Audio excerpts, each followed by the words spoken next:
attention to an area of possible development.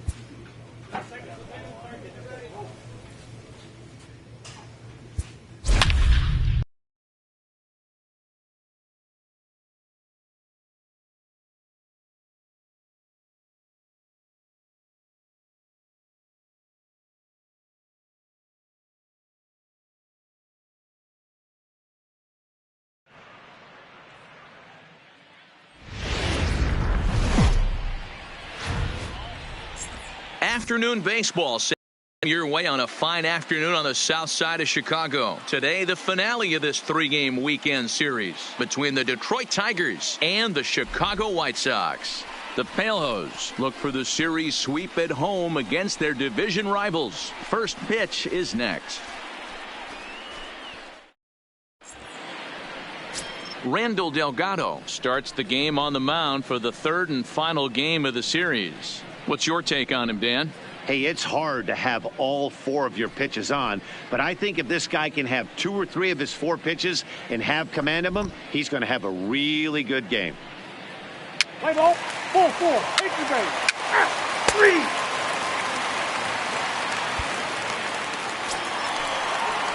Stepping into the box, Mark Lloyd, and he's a strong candidate for Rookie of the Year honors if he can avoid a collapse here in the final months. It's been a great first campaign in the big leagues for him so far.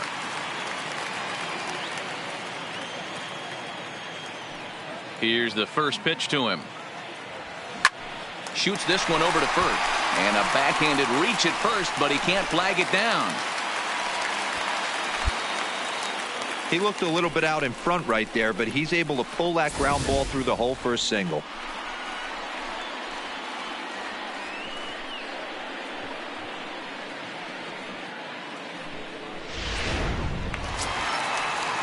And here's the big right-handed power threat, Trey Mancini. He takes his first cuts in this one with a man at first and 2 away. Mancini.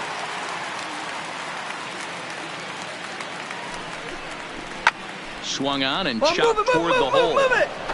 And he'll step on the bag himself, and the inning is over.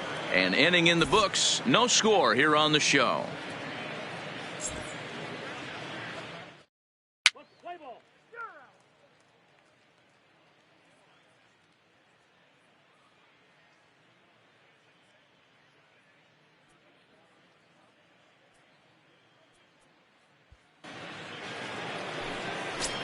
Up next steps Kristen Stewart as we run you the numbers to see the splits between July and August. Hi and welcome back to MLB 19. If you are new, please subscribe and hit the like button.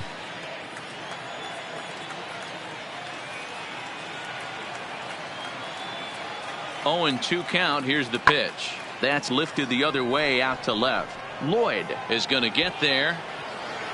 And he makes the catch for the second out. Play ball.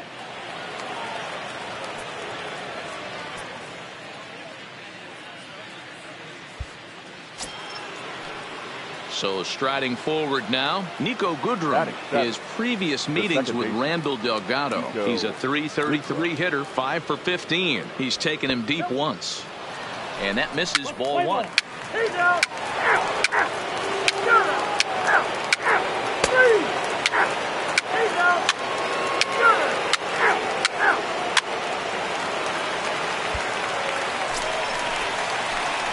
Stepping up to the plate, Mark Lloyd. He reached on a single in his first try. Mark Lloyd. First pitch of the at-bat. There's a swing, and he sends a ball high in the air into left field. Arturo is on the warning track as he hauls it in for a loud out number 1. Opportunity now to look at some of the future plans for this Tigers organization as our Road to the Show report spotlights a couple of guys that have been playing very well in recent action.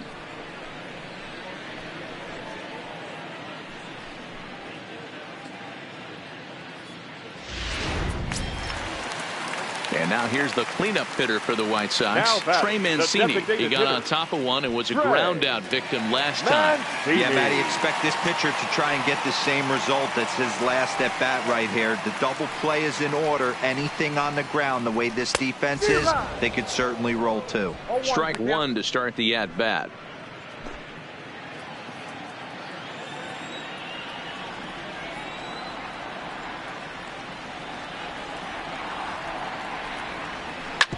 Hit hard up the middle. Mercer is there. There's one. On to first as they get the double play to get him out of the inning. No runs on a hit, no errors, and no one left. We played 4 full, and we are tied 0-0.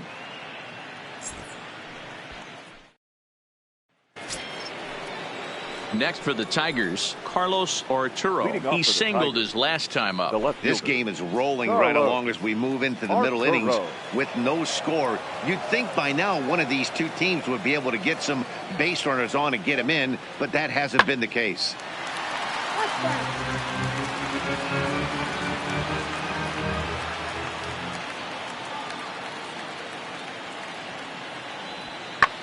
Hit on the ground out to short. And the 5th inning will start with a ground out, 1 away. Stepping in and ready for another shot, Nico Goodrum hit it hard but lined out in his first at bat. Yeah, he hit it hard. That's all you can ask. You can't control the result sometimes, Matty. Just unlucky with the placement. Ready with the first pitch. Here it comes. Swing and he pops him up. Moncada in foul ground, but this will land untouched.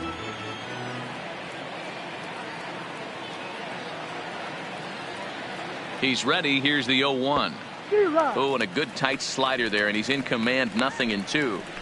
This guy's pitching really well in this one so far. You could just see he's awful confident attacking the strike zone, and when he comes off the mound at the end of the inning, it looks like he stepped in a big old bucket of sassy.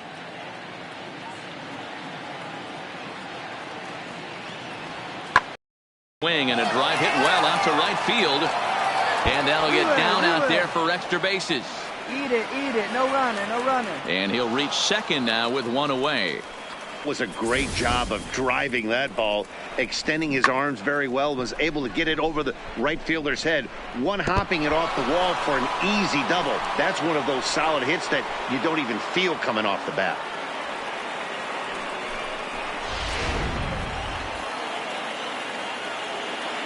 The catcher, number 17, Grayson. Stepping in now, Grayson Grenier, as the first pitch to him is swung on and missed for strike 1. In his career, Grenier is a batting line residing in the 230s. You know, Matty, I know his career batting average jumps off at the page, but this guy can help a roster in a lot of different ways. He brings value to the manager on a daily basis.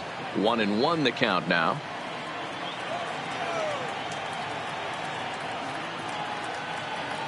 He's set. Here comes the 1-1. Lays off the slider that time. 2-1. His previous meetings with Randall Delgado, he's gone 5 for 13. A little too tall that time. 3-1 now.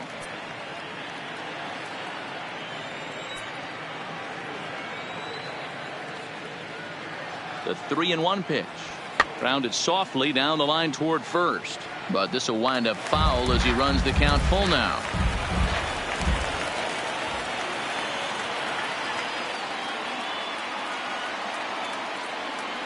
Slow roller down the third baseline. But this will get foul, so they'll do it again. 3-2.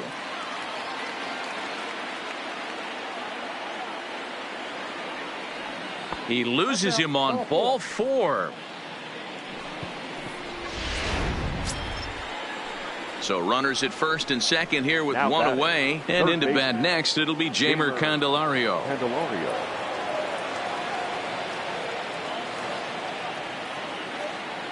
From the stretch. Pulls the string on that one. 1 strike.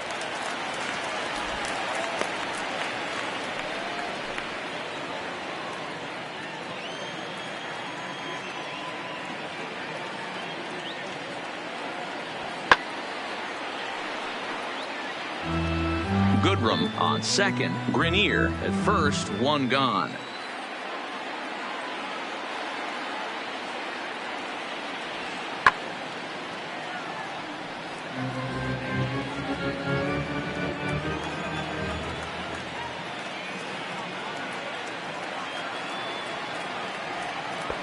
Not close with the off-speed pitch taken for a ball.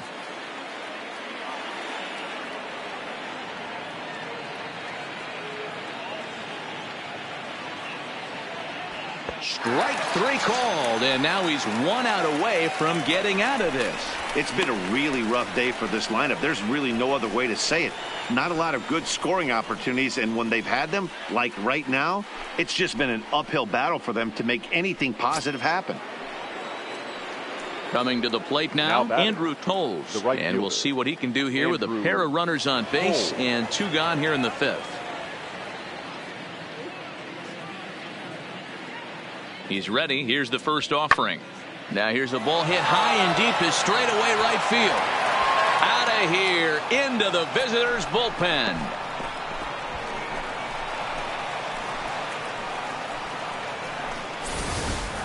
So it's a 3-run shot to straightaway right field. Number 10 for him on the year. And the Tigers take a 3-0 lead. And you can see why they love this guy. He's a leadoff guy with some serious pop. And he pounces on this mistake and knocked it right out of here. Mercer starts him out with a changeup for a strike. His previous meetings with Randall Delgado, he's only 2 for 10. Ready with the 0-1. A bouncer to the left side. Moncada has it. On to Pierce at first, and the inning is over. So they get 3 runs on 2 base hits, with one of them being. Next to bat will be the Cuban import, Yoan Moncada. He leads off in the bottom of the 5th as they look to break through on the scoreboard for the first time in this one. Yeah, baseball is a game of adjustments, and it's time they start making some. They don't need to change their entire approach necessarily, but now is maybe when they start thinking about ways to get the guy on the mound out of his rhythm a bit. 2 balls and no strikes to count to Yoan Moncada. Boy, he just looks locked in at the plate right now to me. His numbers in recent games have been very good, and those were 2 stone-cold takes right there that put himself in a great hitter's count. 2 balls and a strike now. The 2-1. Misses up and in. Great AB so far. I'd really like to see this guy work a walk and get on base for this team. Maybe give them a shot of confidence that they got a shot to get back in this one. And that misses ball 4 now. It's a leadoff walk to get the home half of the 5th underway. Well, he loses him there, but that's just the first walk he's given up, along with a couple of hits, so his command has been pretty solid so far. Ready for another chance? Colby Rasmus. So far, 0 for 1 with a flyout. Colby.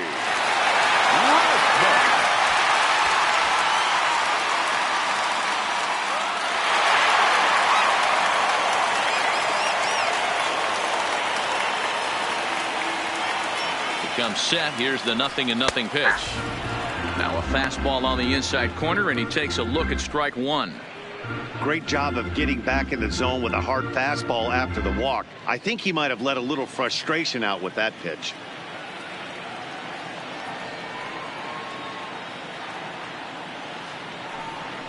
Good changeup, and it's 0-2.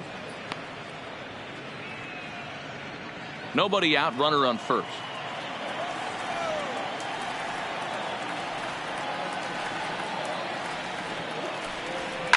Ground ball to second. This could be 2. Scooped up to second for 1. On to first. Not in time as he just hits the bag ahead of the throw.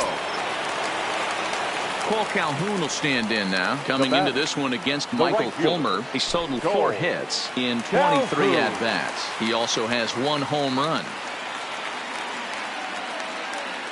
First delivery to him on the way. Way behind that pitch. It's 0-1. According to the career numbers on the back of his baseball card, Calhoun averages a hit once every 4 at-bats, an average at exactly 250. Now here's one hit in the air to the right side, and that's in there, base hit.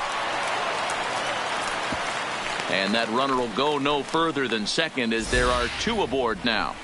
Man, he's seeing it like a beach ball right now. Even his soft contact is finding holes, Dan. He's making it nearly impossible for a pitcher right now. Up, down, in and out, hard, soft.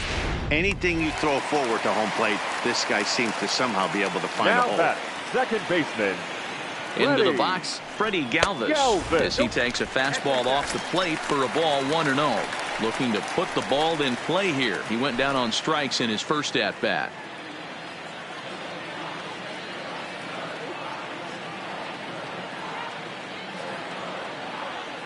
The 1-0 is laid off, but in there for strike one. Working him inside right now. Back-to-back fastballs, and that one was able to find the zone.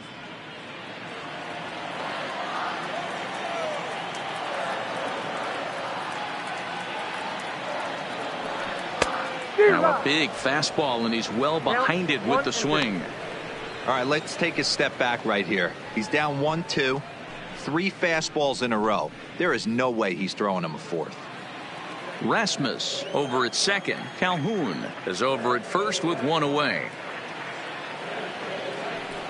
Softly hit toward the hole. And indeed, he'll not even try as he goes to first, and that means 2 men are in scoring position now with 2 away.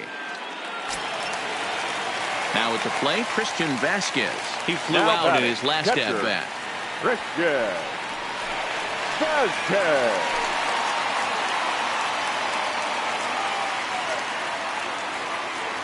Here's the first pitch to him. Tried to check it, and it's 0-1.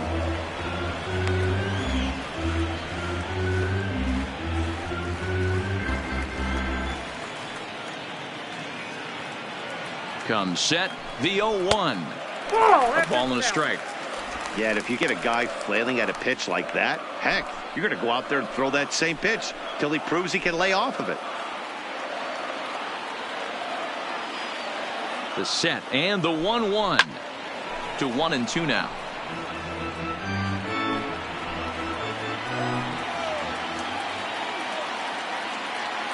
From the stretch, the 1-2.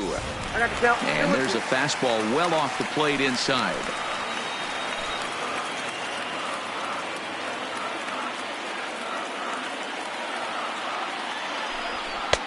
Not where he wanted that fastball to be, and it's 3-2 now. Looked like he tried to elevate a fastball on that 2-2 pitch there, but kind of overdid it. With a pitch that high, it's pretty easy for a swing and a miss. That retires the side, and that will do it. So it's no runs on a hit, no errors, and 2 men left on. We're through 5 here at the ballpark. It's the Tigers 3 and the White Sox nothing. Tyler Lyons takes over to start the 6th inning on the mound. Pitching for the White Sox, number 70, Tyler Lyons. Nick Castellanos now in head-to-head action against Tyler Lyons. Just a 1-for-12 career line.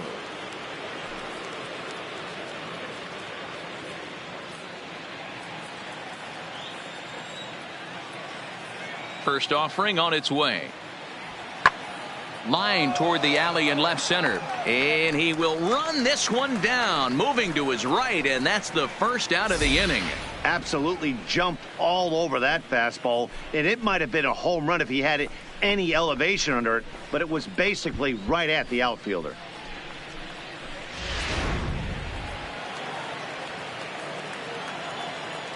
Digging into the batter's box next is John Hicks, as he'll take a look at ball one.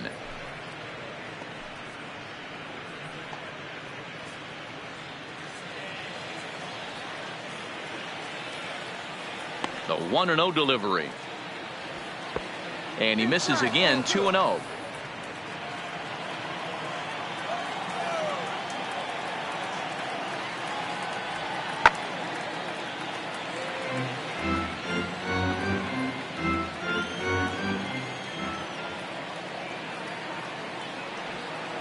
Hit the other way out toward right field. Calhoun has a read on it. He hauls it in without any trouble, and there are two away. In now, Kristen Stewart. It's been an 0-for-2 effort for him to this point. First pitch on its way. Breaking ball called just a bit low.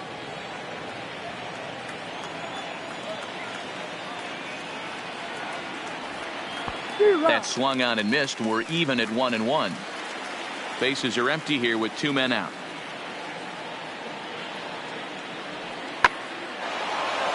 Liner in there for a base hit. So we'll go at least one at bat deeper into the top of the 6th after that 2-out success.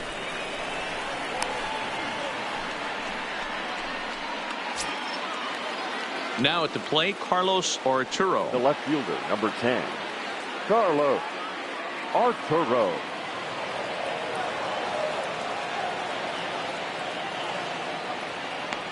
First pitch of the at-bat. Just able to get a piece of that for strike 1.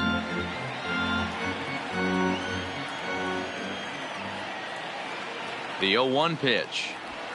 Now a fastball that's taken close that time, but it's 1-1.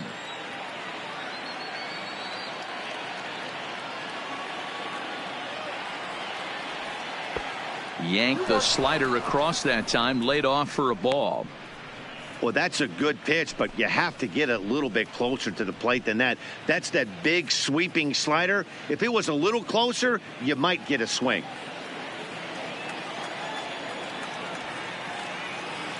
The 2-1. Swing, and there it goes. He got all of this one. And out of here. And I mean by plenty. That ball was crushed.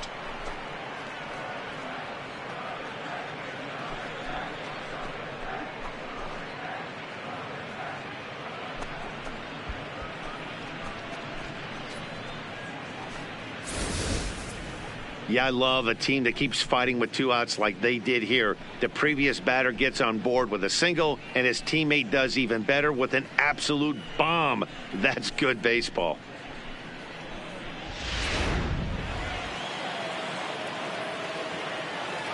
Now batting. Standing in now, Nico Goodrum. Standing in from the right side as he takes strike 1. A hit and 2 tries for him so far.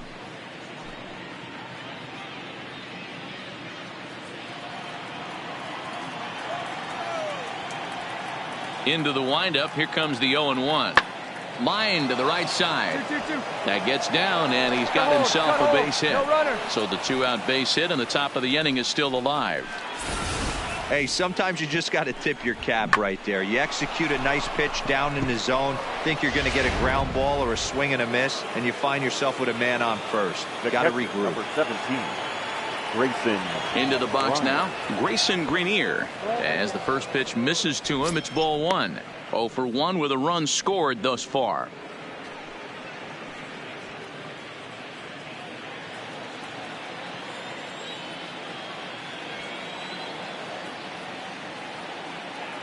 Now the 1-0. And there's a base hit on the line. No runner, no runner. And that runner will go no further than second as there are 2 aboard now.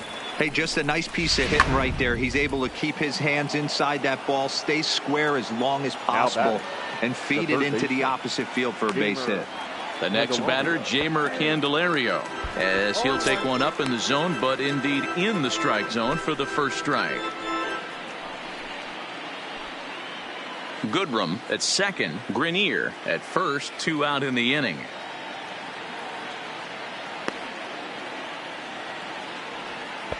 Off the plate, 1 ball, 1 strike.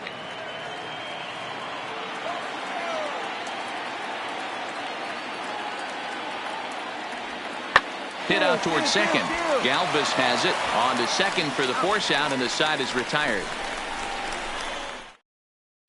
So stepping in, Yolmer Sanchez. And through 5 turns at bat, they've only mustered a total of 3 hits. Not terrible, but they're certainly not firing on all cylinders. Well, it's getting a little bit too late in this game if this continues like this. In today's game, with so many dominant bullpen arms, you certainly ninth to try to wake the bats up. A lot of movement that time. It's 0-2. 2 mid-90s to think he can catch up to. I wouldn't be shocked if he came right at him again with another good one. Skied into straightaway right, giving chase his tolls. He gets there and makes the play for the first out. So another exceptional effort for him on the mound. He's got the shutout working here. as we'll show you the league ERA leaders. And as you see, he's right up there among league leaders in that department. At the plate, Steve Pearce, 1 for 2 in the ballgame thus far. Now the pitch. Pearce. And here's a ball hit in the air, but this will land untouched. The windup and the 0-1. Maybe trying to back him up a bit there with the fastball.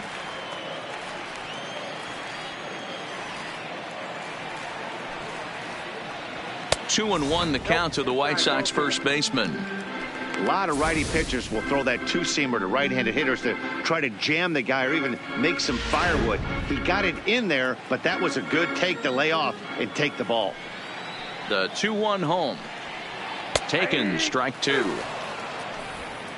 No runs, 3 hits, and no errors so far for the White Sox.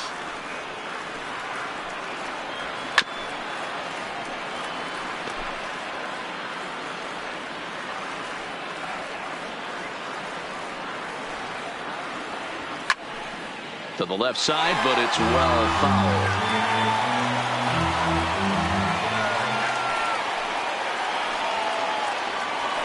Out in front as this is skied in the air to straightaway left. Arturo is over. He hauls it in without any trouble, and there are 2 away. Digging in, Mark Lloyd. Now batting, left fielder, Mark Lloyd. He's ready. Here's the first offering. Smoke toward the hole. Come on, come on, and that come on, is come through on. into right field for a single. So that's now 2 hits for him here today as he finds the hole into right. And as we show you the White Sox leaderboard, you can see that he currently paces the team in that department.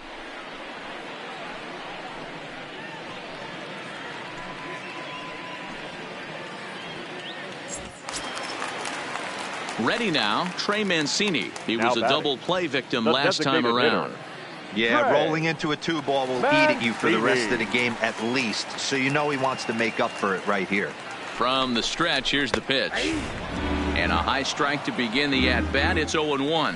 Well, he's having a good amount of success here, Dan, even though he hasn't really gotten a ton of swings and misses. Yeah, it amazes me how every game you pitch can be so different, Matt. Sometimes it feels like guys can't touch you and you're just punching everyone out. But other times you don't have your good stuff and you really rely on movement and location to get outs.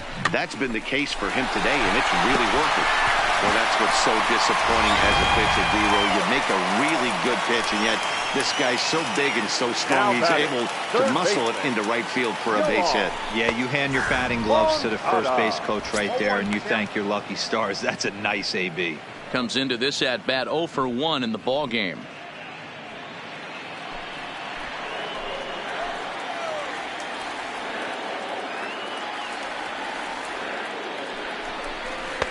Strike 2.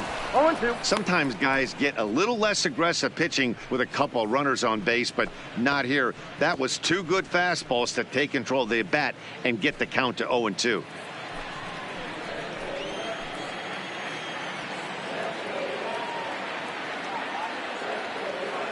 Set to deliver on 0-2. Here it comes. And it's fouled away.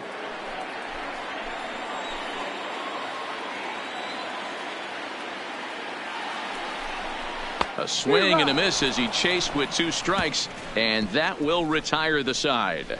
White Sox strand a couple. They can't chip into that 5-0 deficit.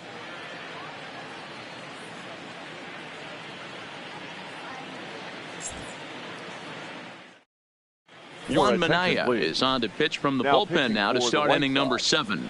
Number 37, Juan Minaya. Trying to pick things up where he left off, Andrew Coles. The last at-bat, Matty B, we heard this guy's a good fastball hitter. He got a fastball and didn't miss it. We'll see if they pitch him a little bit differently this time and mix in some off-speed pitches. First delivery to him on the way. First pitch here is hit off to the right side and fouled. It's strike 1.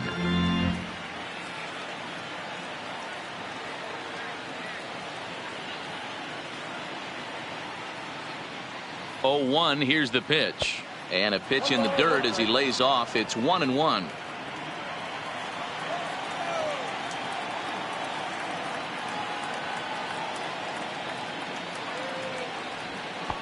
And that catches the high outside corner. 1-2 now.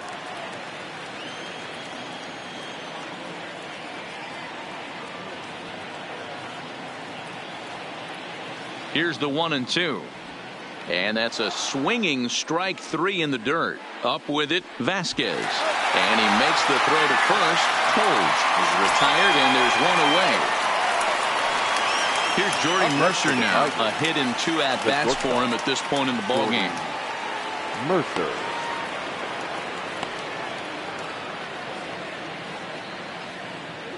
First pitch of the at-bat on its way. Now a fastball to start things out. Didn't miss by a lot, but it's 1-0.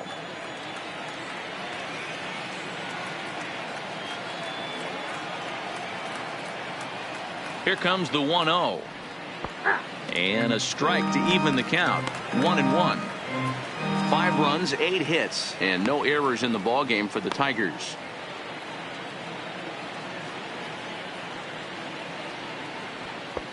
Fastball close, but he didn't get it. 2-1.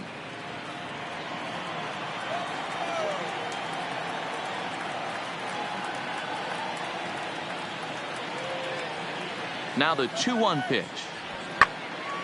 Count even at 2-2.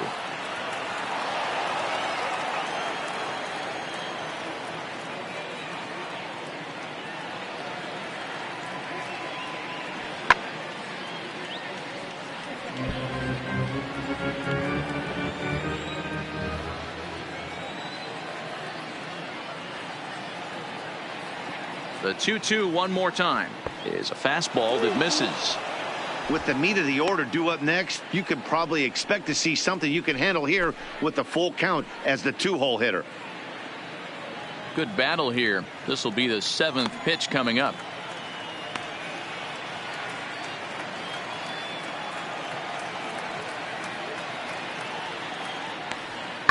Grounded back up the middle. And the off-balance throw beats him at first, and that's a tough play. So 2 outs now here in the Detroit half of the 7th. And the right-handed hitting Nicholas Castellanos will bat next. Castellanos.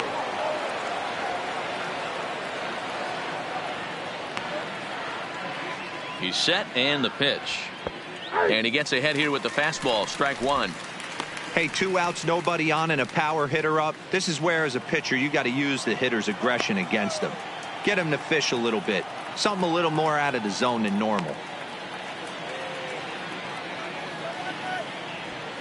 Hit on the ground to short. Sanchez is up with it.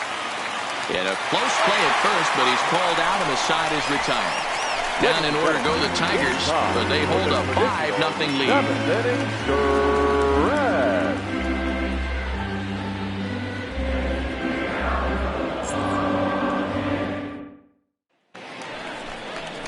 Stepping into the box, Colby Rasmus. Leading he up reached on a for the fielder's White Sox, choice previously. The center fielder. Yeah, I need to see some solid Colby. contact right here. Certainly it'll get the confidence going. He's been slumping pretty hard. First pitch coming. Here it is. And here's a fastball called for strike 1. Textbook pitching performance so far in this one as we move into the later innings. First pitch strikes. How about over 90%? That's about as good as it gets. And he'll step on first for the out. 3 unassisted. So he's still got his shutout working here in the 7th. And with that in mind, we check out the league leaders in shutouts. And as you can see, he currently ranks 2nd in the AL in that department. Digging in, Cole Calhoun. It Now was a batting, single for him the in his right last fielder. at-bat. Yeah, guys, everyone knows he's been Calhoun. slumping. Dan, you can certainly attest to this, only amassing a solid 1 hit in your entire career. But pressure's off now. Maybe he gets hot. 1 ball, no strikes to count. The windup and the 1-0 pitch. Fastball catches the black there for a called strike.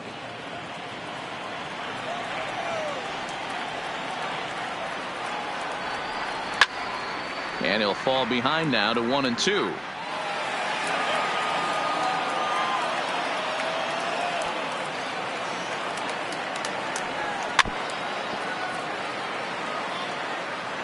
1 out, nobody on.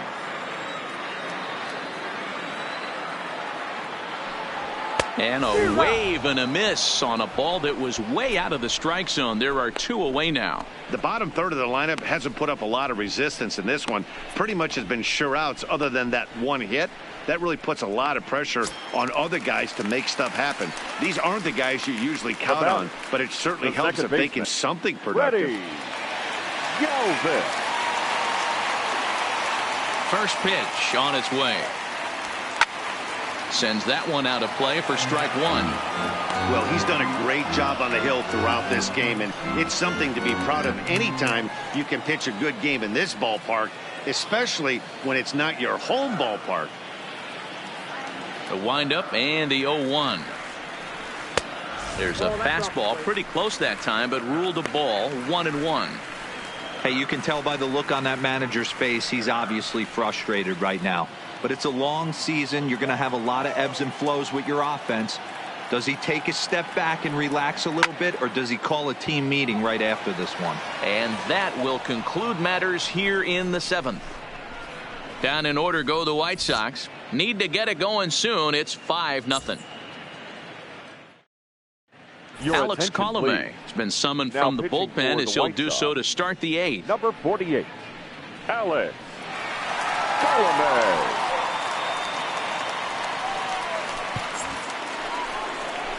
So now it'll be the 4-hole hitter, John Hicks. In the past against Alex Colomé, he's 2 for 4. Hicks. Outside part of the plate, the changeup is in there. The White Sox came into this one riding pretty high, presented with the opportunity to sweep the series. However, it has clearly not gone the way they'd hoped. One of the things you have to do is play 27 outs and not give any at-bats away. They're down by several runs here. It doesn't look good, but they still have a chance. And when you have a chance, you have hope. 14.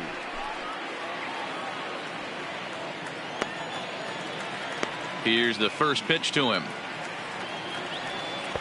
There's the cut fastball, but it's low, 1-0.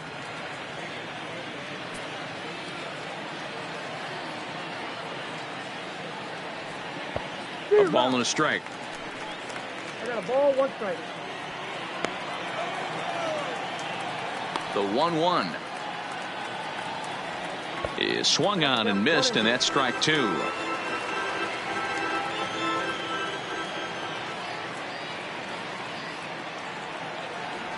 And a changeup here, but that's taken low in the dirt for a ball. Bases are empty, 1 man out.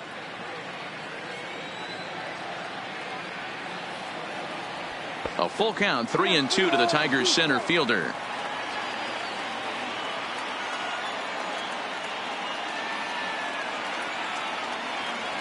Inside, he misses, ball 4.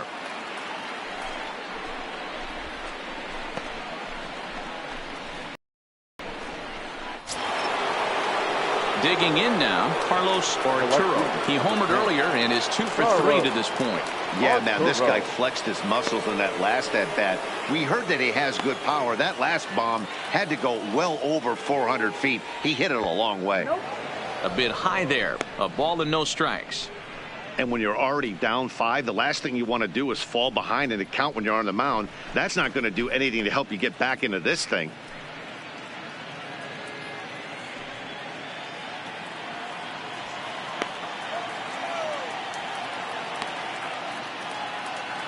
Here it comes, 1-0. Fouled off.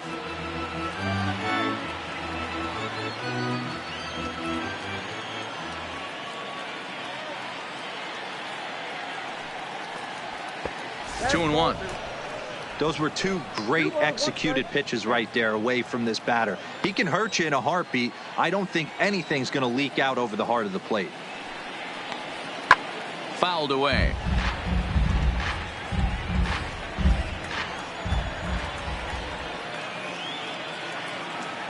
The 2-2 is a wave and a miss. He struck him out. Got him with a good high fastball there. Danny, we see a lot of that pitch in strikeout situations these days. What makes it so effective? I think, Matt, what makes it such a tough pitch is you're changing eye levels. That fastball up looks so enticing to hit that you think you see that ball as a hitter. You think you can drive it, but it's really hard to get on top of that good high hard fastball. In now, Nico Goodrum, as the first pitch to him is off the plate for a ball, 1-0. In the past against Alex Colomé, he's hitless in 3 at-bats.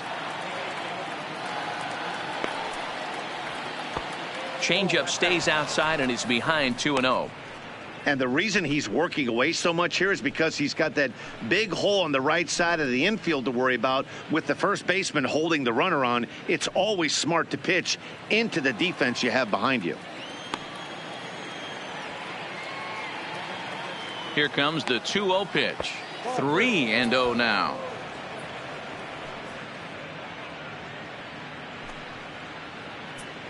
Stewart, the runner at first with 2 gone.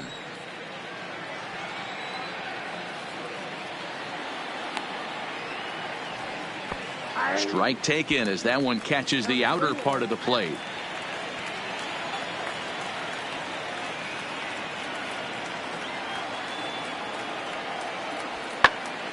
Turned on that one and crushed it. Just pulled it a little foul. Full count with 2 outs now, so if he could put the ball in the gap somewhere, he could have a good shot of driving in a run because the runner at first will be in motion. Popped him up. And he will indeed make the play in foul territory to retire the side. 1 left for Detroit as they're unable to add to their 5-0 lead.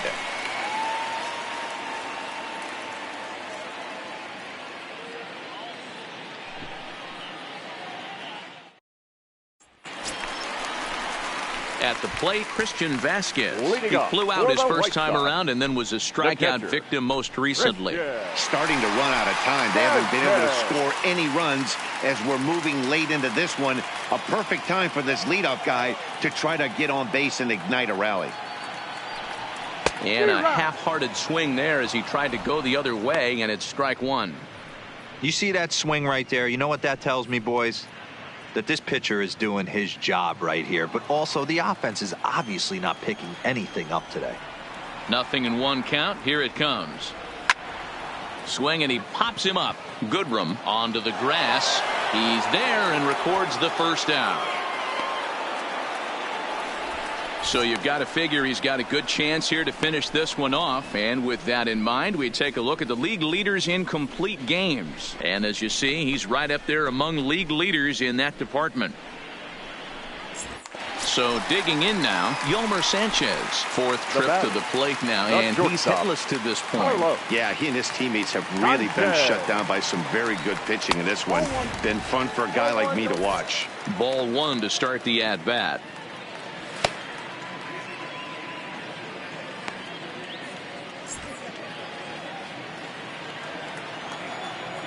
The windup and the 1-0 pitch. He'll try to bunt his way on as he gets this one down. Throw not in time, and that'll go as a bunt single.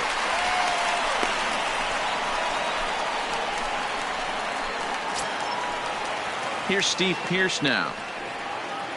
The batter, the first baseman, Steve Pearce. He's set. Here it comes. Watches a fastball right there for strike 1. Runner at first here, 1 man out.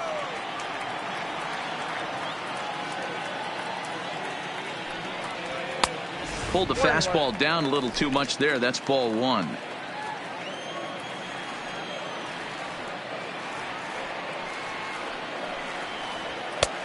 Swing and a miss, and it's a ball and 2 strikes here. I'll tell you, we're in the later stages of this ball game, but his fastball is still coming out of his hand with plenty on it.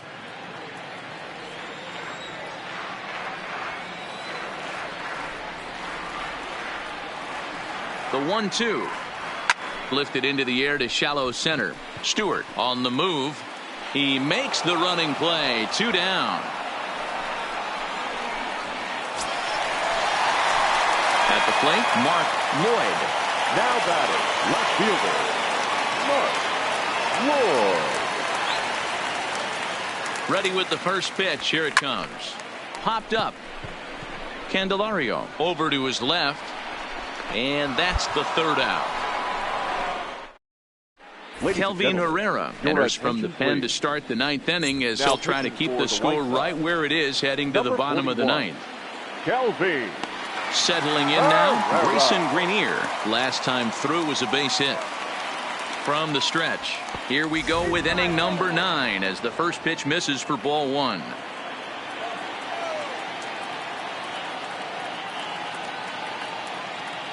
The 1-0 is swung on and missed, strike 1. It's becoming more and more common in today's game to see relievers like this that can run it up there close to 100 miles per hour. But it's so fun to watch it. He blew it right by him there. 2 balls and a strike to count.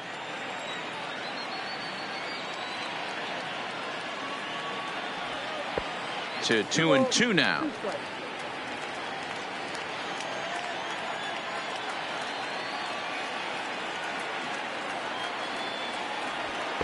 Outside in a full count, 3-2.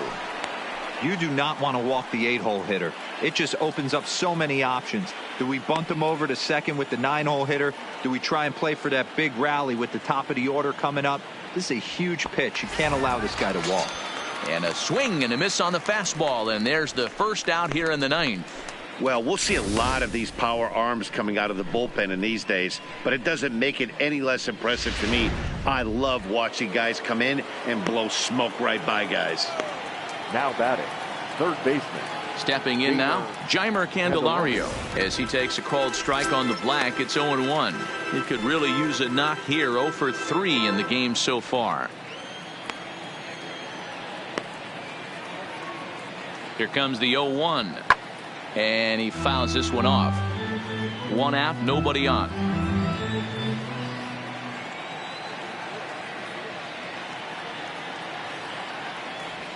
And he strikes him out as well. So make it back-to-back punch-outs here to the first 2 men he faces out of the bullpen. Digging in to try it again, Andrew Tolles. First 2 men in the inning have both gone down via the punch-out, so we'll see if he can fare any better. He's ready. Here's the first offering. Swing, and he pops him up. Sanchez, he's there, and the side is retired. So they're held in check here this half of the inning. On to the bottom of inning number 9.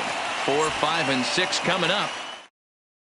To the plate now is the designated hitter, Trey Mancini. He's going to lead things off in their half of the ninth as they try to avoid the dreaded shutout. It's never a good feeling to get shut out, and over the course of the season, it's bound to happen a few times. They've just been overmatched by good pitching. Into the windup, here comes the 0-1. Now a slider well off the plate, an easy take there.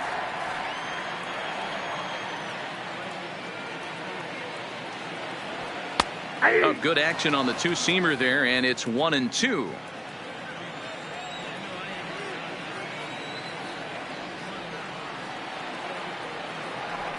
Two balls and 2 strikes to Mancini now.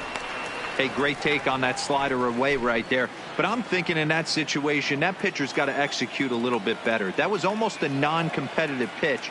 Being outside, you could almost look. There's a swing and a ball hit in the air, and a ball that he got every stitch of, as that one, without a doubt, is gone.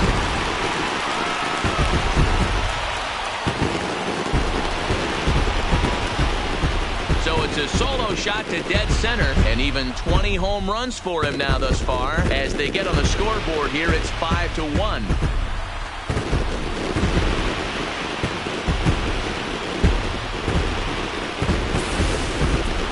Well, they were smart not to challenge him with a fastball, but it didn't matter. He's their big dog for a reason, so he waited, stayed back, and absolutely exploded through the zone on that one.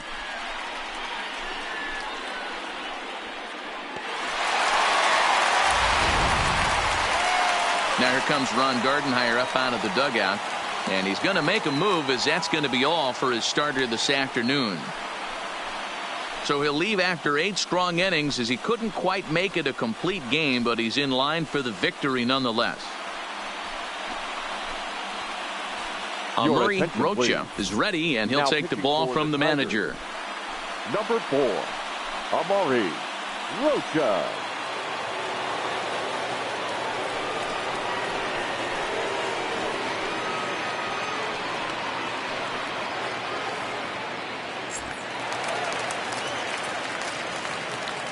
The batter. Into the box, baseman, Yohan Moncada. Yohan. As the first pitch to him Moncada. runs a bit inside for ball 1. Rocha, a native of Puerto Rico. He was a first-round pick back in the draft of 2019. Yeah, he has turned himself into a really nice ball player. I wouldn't put him on a superstar level, but you know what? They didn't miss with this pick either. You go into high rounds and you carve out a career the way this guy has, nice pick. From the windup, the 2-0 pitch. Line towards center field. Stewart patrolling center makes the play, 1 out. Well, this one was squared up pretty good, but just like pitchers give up hits on well-executed pitches, batters make outs on balls they couldn't have hit much better.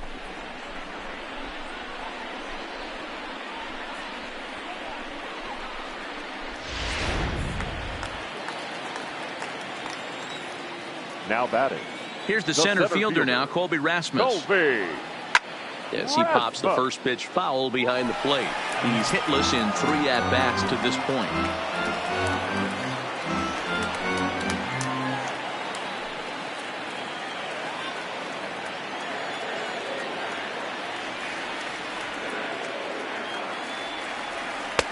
Fastball that time is nowhere close, and it's even at 1-1. And it looks like a right-hander's gotten up to throw in the Tiger bullpen.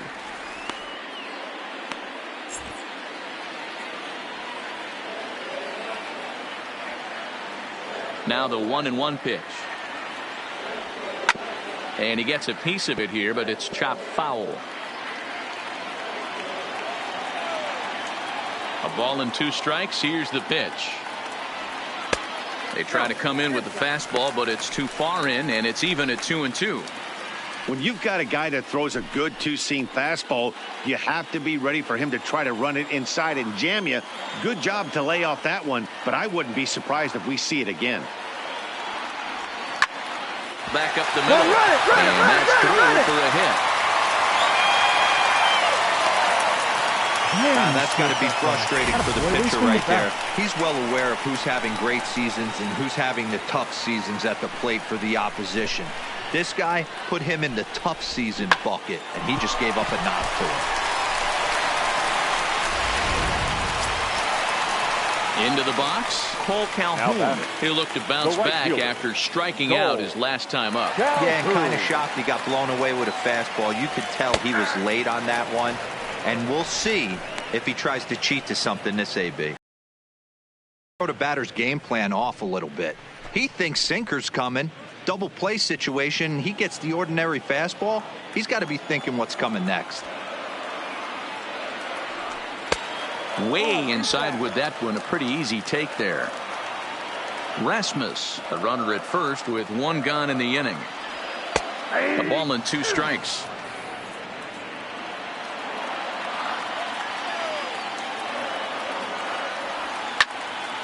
Still 1-2. Hey, I don't mind you throwing a fastball in this situation, but I think if we're being honest with ourselves, that one caught a little bit too much of the plate. And here's a changeup in there for a called 3rd strike, and that's the 2nd out of the inning. Flat out locked him up with the changeup right there. Usually you're trying for a swing and miss when you throw that pitch in a 2-strike count, but clearly he wasn't looking for it, so it's a backwards K for him. Into the box now, Freddie Galvis. He comes to the plate as the last chance for his side. 2 out here in the 9th. First offering on its way. No balls and a strike to count. A runner on first with 2 away.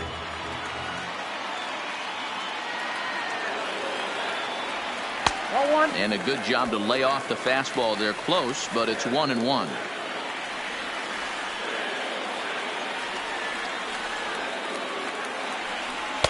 And he lays off for a ball. 2-1.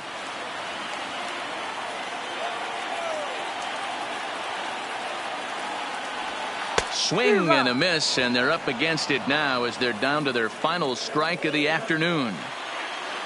The White Sox down to their last strike. 2 out with the man at first.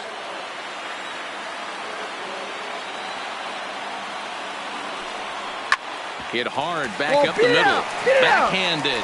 Throw on to second for the force, and the ball game is over. Hey, it's hard to win games at any point, but to win games on the road, especially in this ballpark, so they are very happy with this win. 5-1 the final total in today's game. The Tigers used a nice 5th inning to take the lead, and they never gave it back. Michael Fulmer earns a league best 17th victory as he turns in 8 strong.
Baseball under the lights from Progressive Field here in the Buckeyes. Play ball. Out.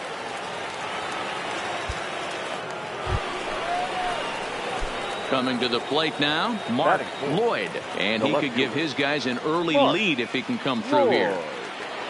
First delivery to him on the way. Pulled toward right center field. Luplow giving chase. He gets there to make the catch, and that ends the inning.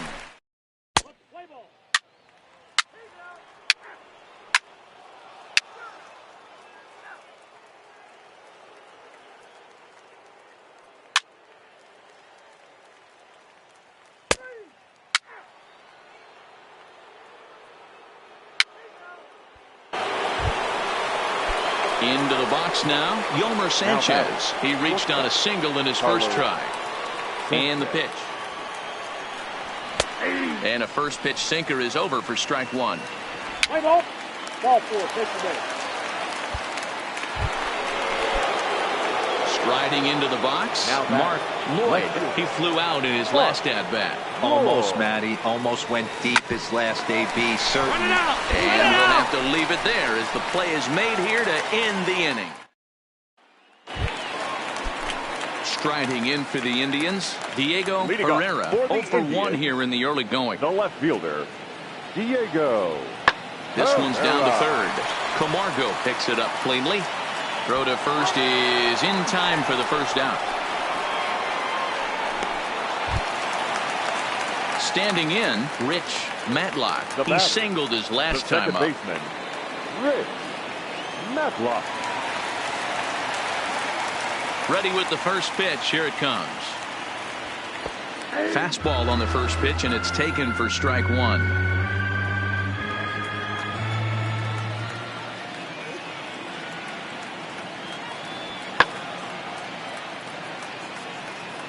Bases are empty, 1 man out.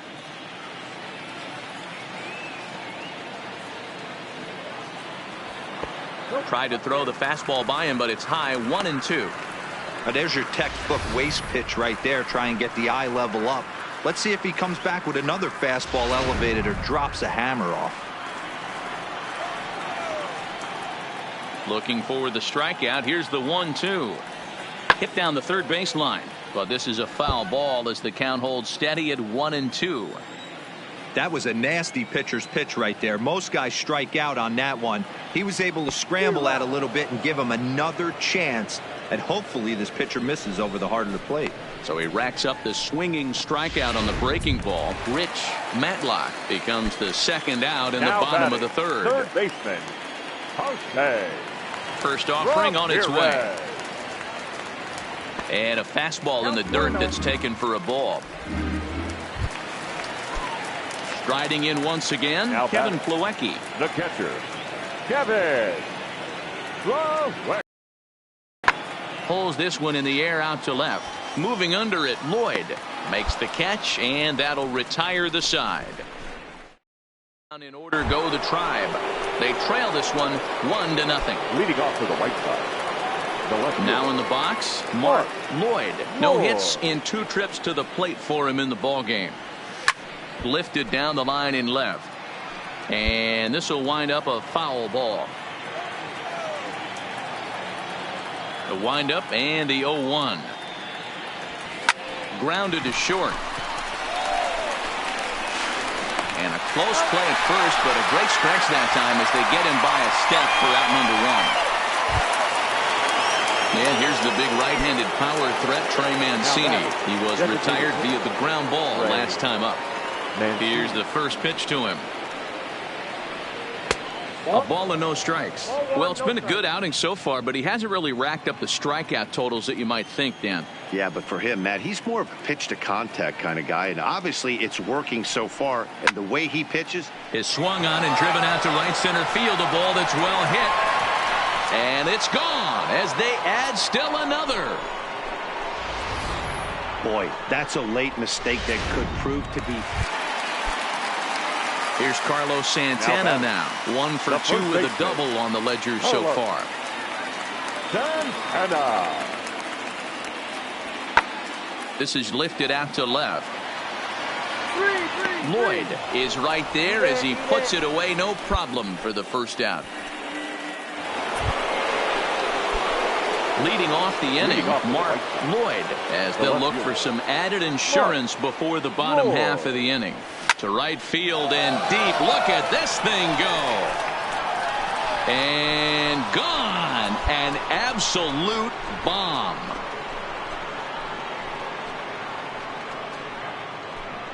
A solo shot here to straightaway right field. And so he ties the big redhead with home run number 70 on the year. And it gives the White Sox a 3-1 lead. So that was the 3rd home run for these guys today. You know, D-Row, looks like the boys are dialing long distance from the batter's box so far. Yeah, the pitchers aren't fooling anyone today, Dan. Let's see if this trend continues. Designated hitter. Trey. Into the box now, Trey Mancini, as he'll take a look at an off-speed pitch here that misses for ball 1. With this one almost in the books, the story was clearly the long ball. What are your thoughts on this offense, fellas? Well, Matty V, I don't know what your thoughts are, D-Roll, but boy, when the weather starts to warm up and the ball starts jumping out like this, it's clear that the pitchers need to start making better pitches. Yeah, just great approach. No one really chased today. Really stayed staunch on their ability to get that pitcher to come into the heart of the plate, and they did damage with it. Boy, sometimes they say you hit it hard, good things will happen. Well, that's not the case right there. That was a bullet that just stayed up, and it's caught in the outfield.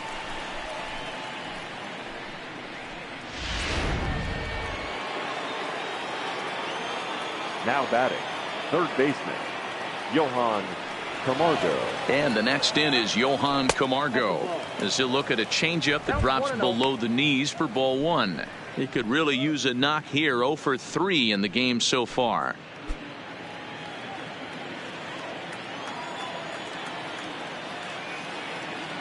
The 1-0 is swung on and missed, and that's strike 1.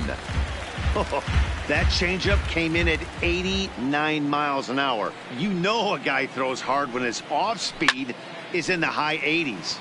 1 ball and 2 strikes to count.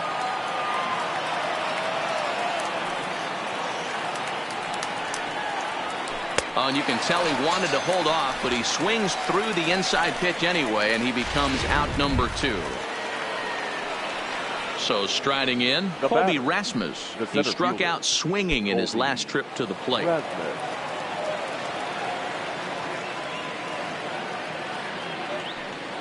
First pitch coming. Here it is. First pitch fastball in there for a called strike.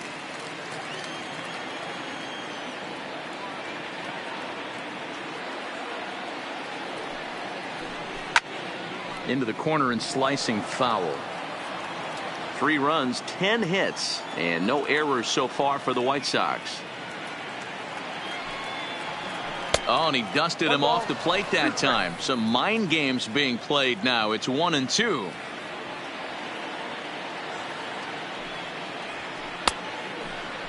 Checked his swing there, and did he go? No, he did not, says the third base umpire. Ball 2. Here now the 2-2. There's a fastball that misses. Time to focus here. This game is way too close to be walking, guys, so we'll see if he can make him swing the bat on this next pitch. And he struck out again. That's the third time he's gone down on strikes. Leading off the inning, Diego Herrera, as they'll look to get something going here and even this game up. Even though we're moving into the back end of this game, they're only down by a couple of runs. You know that old slogan of bloop and a blast. They could certainly use that right now. 1-0 the count.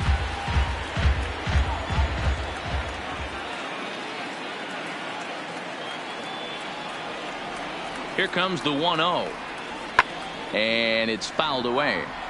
Minaya is a guy known for his lights-out stuff. He tends to rack up strikeout numbers at a very high rate. However, he does at times get wild. Walks have come back to bite him on more than one occasion. You know, it's not uncommon, Matty V, for a relief pitcher to come in with really good stuff. And it seems like he's either really hit and miss. He'll rack up a lot of strikeouts, but if he's not quite on, he'll also rack up a lot of base on balls. And that can cause a pitching coach and a manager to really start to pull their hair out. In now for Cleveland, Rich Matlock. And Dan, what's the plan of attack here for the guy on the mound? Well, I think they have to go right after him. He's pretty unlikely to take you deep, but if you allow him to get on base, the chances of him scoring and tying this game become a lot greater.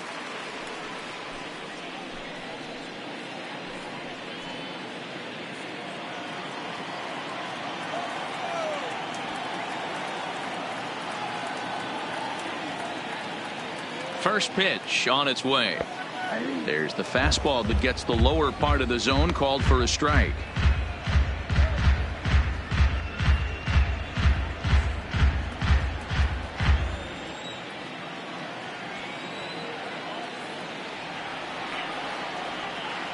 Throw over to the bag and a dive, but he's back in there.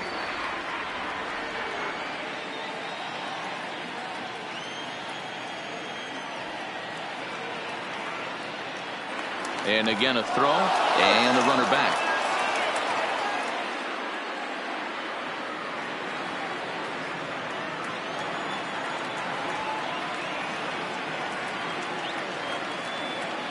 Ready with the 0-1 pitch. Offered at and missed. Here's the throw.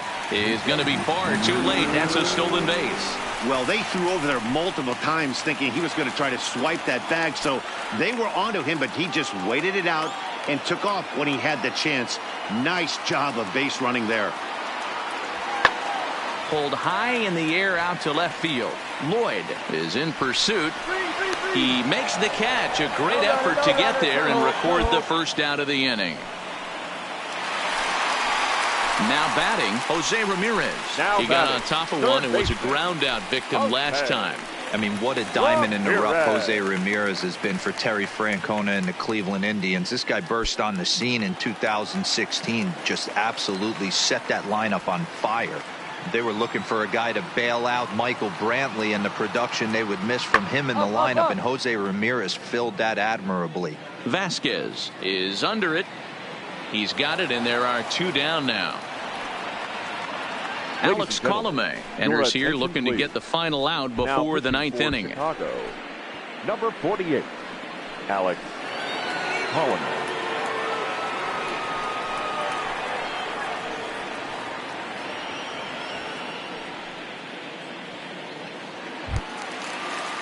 Next will be the designated hitter, Josh Donaldson. In the past against hitter, Alex Colomé, he's 1 for 4. Donaldson. First pitch coming. Here it is. And he takes ball 1. Herrera stands at second with 2 gone.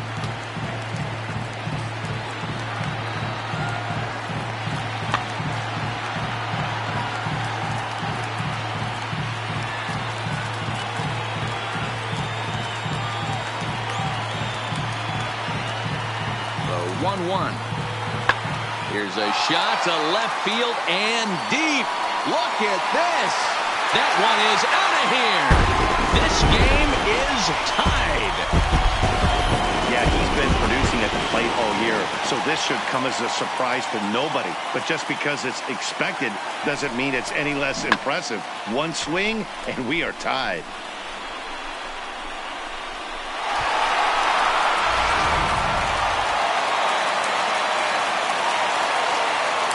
So here's Francisco Lindor now. Shortstop, Francisco. Yes, he'll take a look at ball 1. Lindor.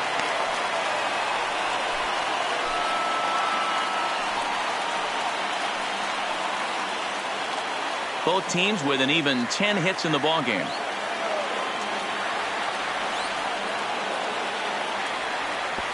Fastball just a bit low here. He's behind 2-0 now. Well, I kind of wonder if he's not being as aggressive as he was before that home run. Hey, this is a guy that can burn you again, so I don't really blame him. 2-1 the count.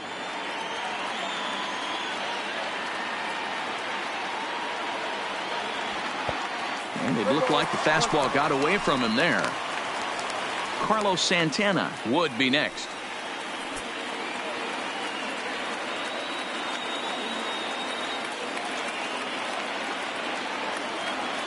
And he lays off ball 4. Now the potential go-ahead run is on base here. And don't forget, he gave up a long ball earlier in this inning, so you can understand why he wasn't too aggressive with him there.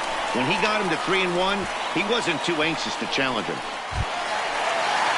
So it's a runner at first with 2 men out, and that'll bring in one of the best on-base percentage players in the game, Carlos Santana.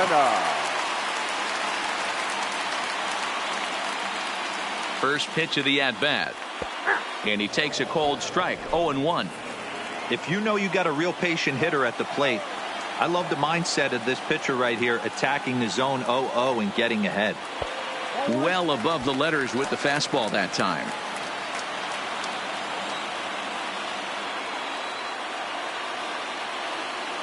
Before the delivery, a check on that go-ahead run at first.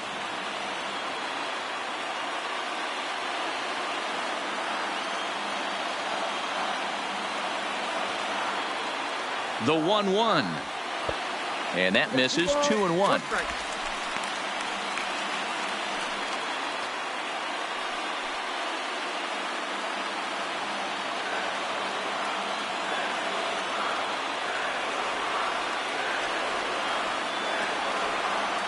Runners on the move for second. In there. Now the throw.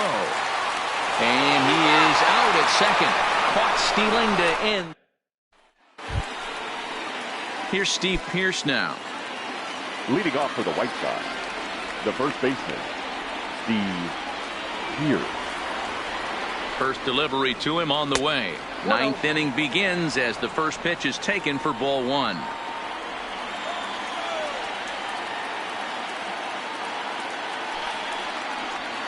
Pulled high in the air out to left field. Herrera is there. 1 away.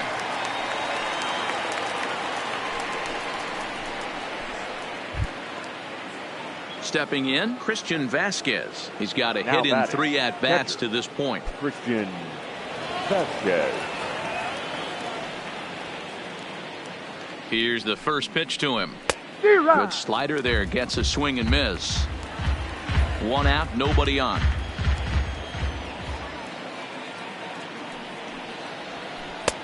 Slider, and that's in there for strike 2.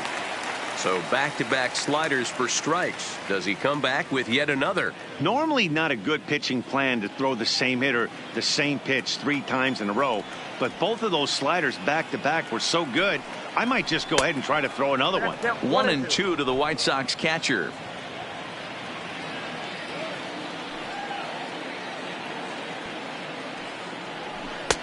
The 1-2 offering looked like a slider that time, but it's 2-2.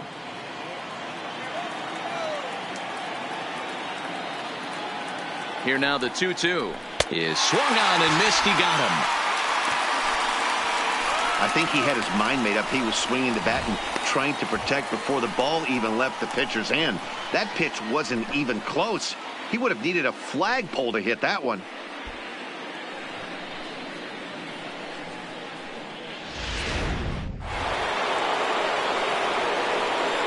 Now batting, the second baseman, Cesar Hernandez. Standing in now, Cesar Hernandez.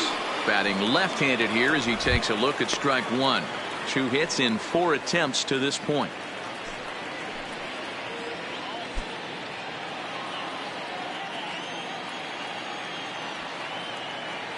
Ready with the 0-1. Tried to get him to go after the slider, but it's 1-1. 2 out, nobody on.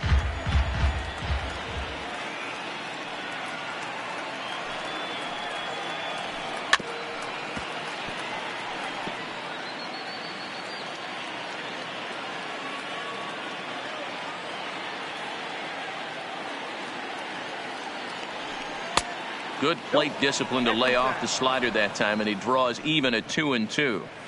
I know he buried that slider in right there, but that's a dangerous pitch. If he doesn't pot commit and bury that inside, it leaks out over the plate. He can get hurt with that pitch. The set and the 2-2. And this will miss down low in the dirt, so he's worked it full now at 3-2.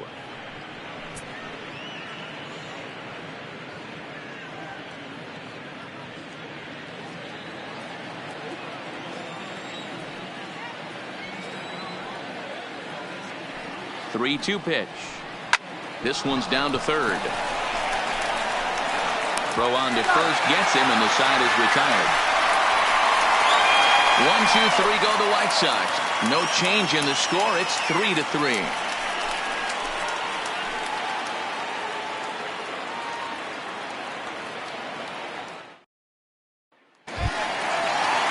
So now Carlos Santana. Leading up for the Indians, the first baseman, Carlos Santana. Infield in the overshift here. Now the pitch. Fastball taken, but that gets the zone for a strike.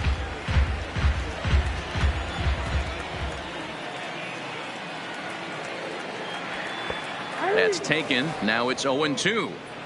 Let's see if he continues to climb that ladder, or does he try and get him fishing on something bouncing in the dirt.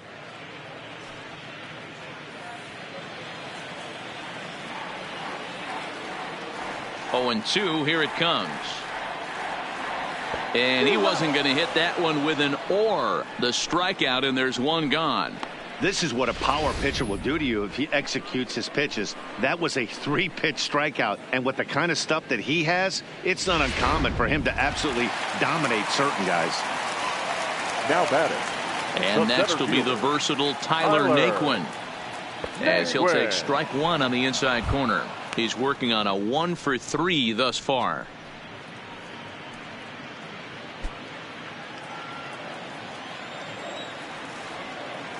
The windup and the 0-1.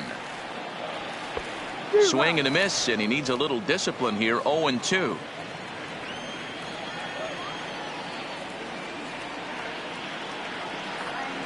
And he'll try and tempt him with one in the dirt, but he'll hold back here. It's 1-2.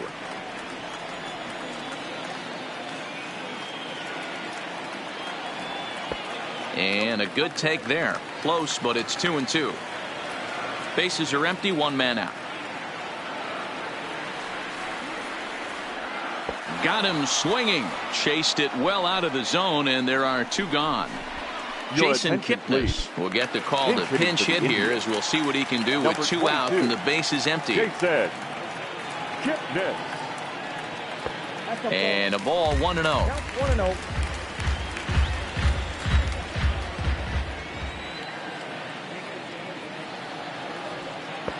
Now it's 2-0. Kipnis, or Kip for short. He was taken in the second round back in the 2009 MLB draft.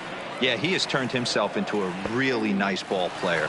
I wouldn't put him on the superstar level, but you know what? They didn't miss with this pick either. You go into high rounds and you carve out a career the way this guy has, nice pick.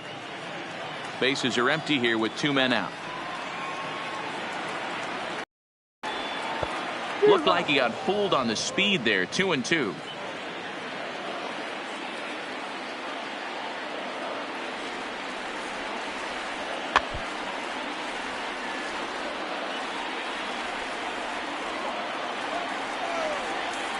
Two and two. Here it is. Good job going down and hanging with it that time. Here's the 2-2. Fouled off.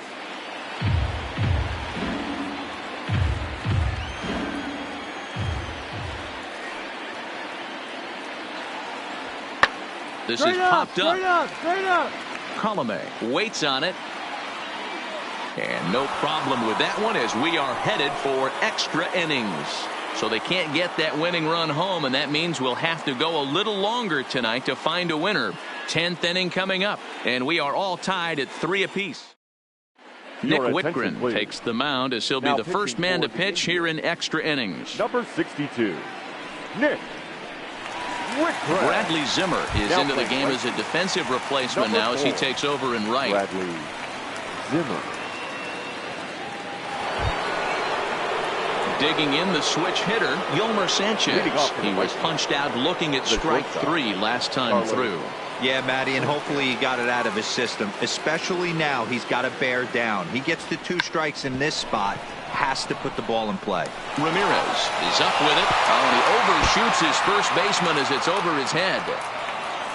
And he's going to make it up to second base safely as he's in there. My word. Looking at this one, it's obvious he should have just hung on to it instead of throwing it to first. As it is, I think they'll score a hit and an error, and he's in scoring position. Now batting, right fielder, Jose. In now, Jose Martinez. Hit hard back up the middle. And that's through into center field. Base hit. And the go-ahead run will move up to third and wisely hold there with nobody out.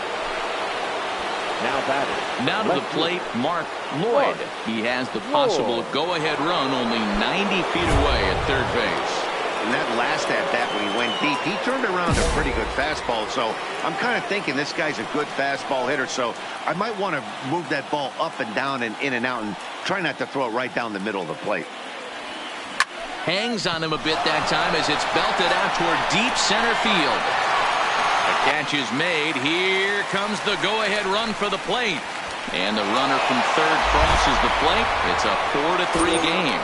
Hey, putting together good at-bats late in the games can really help out. And how about this sac fly right here? Good at-bat that leads to his team getting the lead here in the late innings. So to the plate is the White Sox DH, Trey Mancini. 1 in, 1 out, and 1 on here in the inning. First pitch on its way. Hit the other way out toward right field. Zimmer's in pursuit. He gets there, and that's the second out.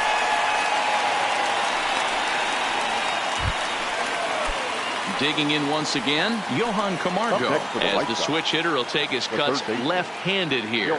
One of the things this guy would like to do from the left side is swing it a little bit better against right-handed pitching. This guy has decent numbers, but not great numbers against right-handed pitchers. The 0-1 pitch. Here's a fastball that crowds him a bit, and it's 1-1.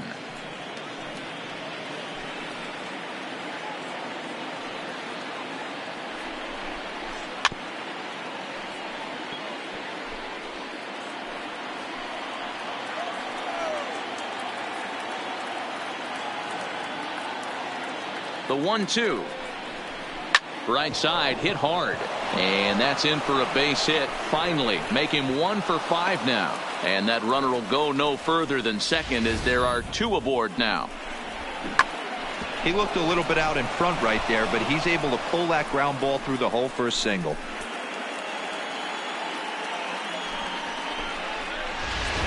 Here's the center fielder now, Colby Rasmus. His day at the plate hasn't amounted to much, 0 for 4, but this is a great opportunity to make amends.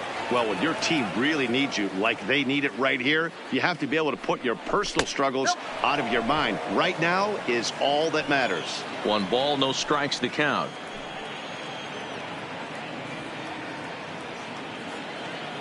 Looking to keep this a 1-run game. The pitch fouled away. Martinez on second. Camargo on at first with 2 down.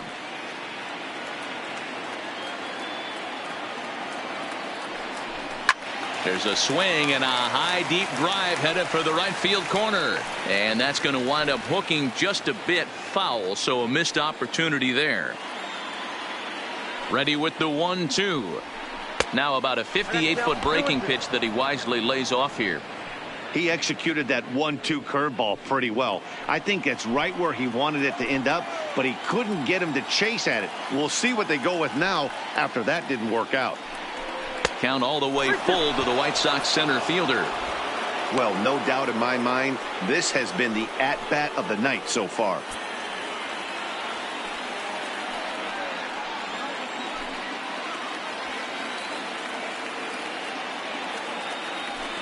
Hold on, right here. This is hit the other way out toward left field. Moving under it, Herrera makes the catch, and that'll retire the side. White Sox pick up just the 1.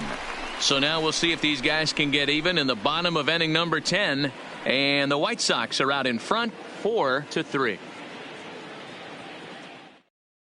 Ladies and gentlemen, your attention please. 9th inning save situation coming up now as they'll entrust Craig Kimbrell with the baseball here as he'll try and close things out. Kimbrell. Standing in, Kevin Plawecki. He's hitless in 3 at-bats to this point. Tough task ahead here as this guy, one of the top save guys in the league right now. He's been very reliable shutting the door. He comes set. Here's the 0-0 pitch. And he just gets a piece there as this is chopped foul.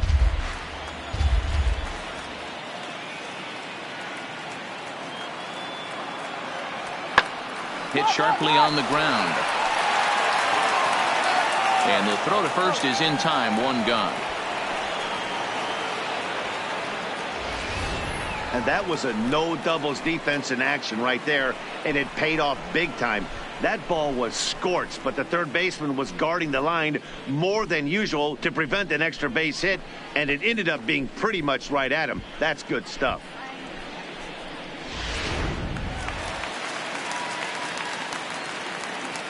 The batter, the left fielder, Diego Herrera.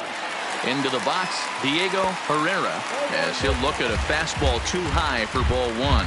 It's been a 2 for 4 effort for him so far in the ballgame.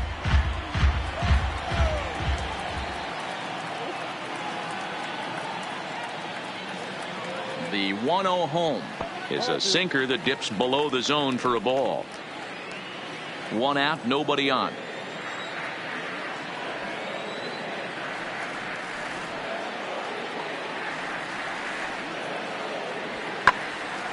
Two and 1 now.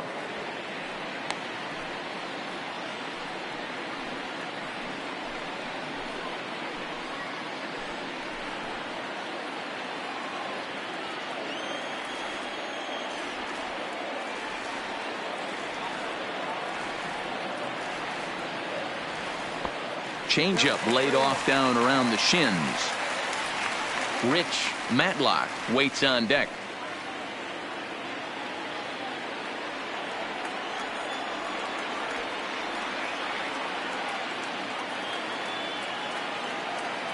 The 3-1 is taken for strike 2. Can't lose, ball.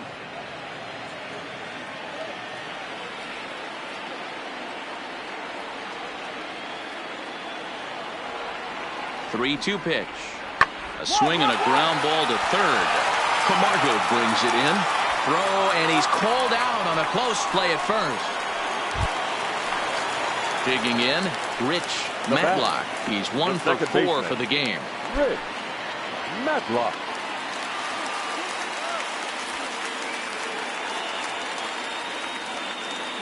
Ready with the first pitch. Here it comes. And that misses low and away. Ball 1.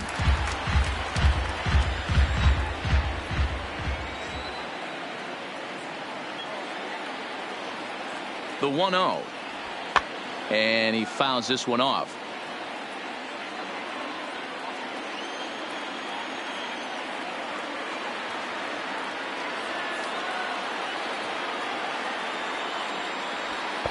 Two and one. Ball 2.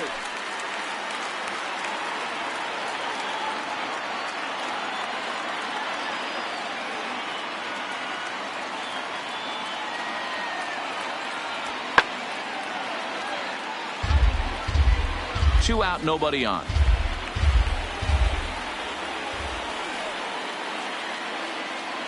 Last strike now for Cleveland. Swing and a miss. He struck him out, and that'll do it here as the ball game is over. Hey, it took them an extra frame to do it, but hey, they're not going to complain as they lock up a nice road victory here in 10 innings. And it's a 4-3 finish in this evening's ball game. Alex Colomé gets the win in relief, his 6th of the season. Craig Kimbrell wraps it up for the save, his 39th of the campaign. So that's a wrap here tonight. For Mark DeRosa, Dan Plesac, and Heidi Watney, this is Matt Vasgersian. You've been watching MLB The Show. For more, find us on Twitter at MLB The Show.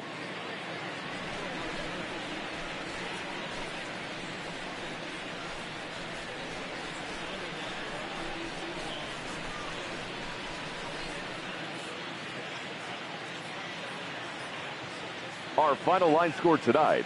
First for the victorious White Sox. 4 runs, 13 hits, no errors. They left 11 men on base. Time of the ball game, 3 hours and 45 minutes.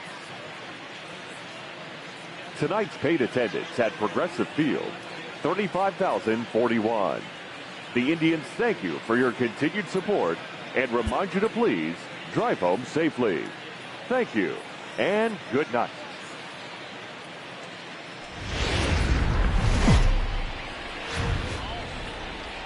Wednesday night baseball coming your way from Progressive Field in Cleveland. Tonight, a compelling matchup of division contenders between the Chicago White Sox and the Cleveland Indians. As the season winds down, a pennant race comes to a head. 2 division rivals face off next. So digging in now, Cesar Hernandez. He'll get us started in this one under the lights. The second baseman. First pitch on its way. And we are underway now from Cleveland as the first pitch of the night is taken for ball 1. Fellas, we check out the Tribe as they begin here tonight. Despite the loss last time out, they'd won 4 in a row, so they'd been on a nice little roll here. Yeah, Matty, they lost their last game. It was only by 1 run.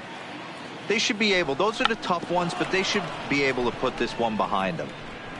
Throw will not be in time as a perfect bunt there nets him a base runner to lead off the inning.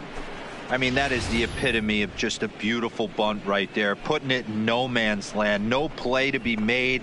Beats it out. Puts himself on the base paths, and now he's a stolen base threat.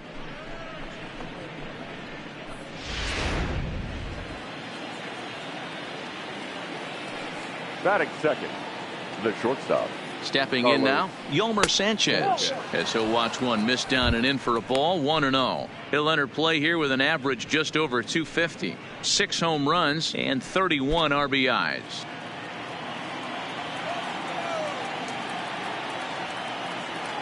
The 1-0. A swing and a miss, strike 1.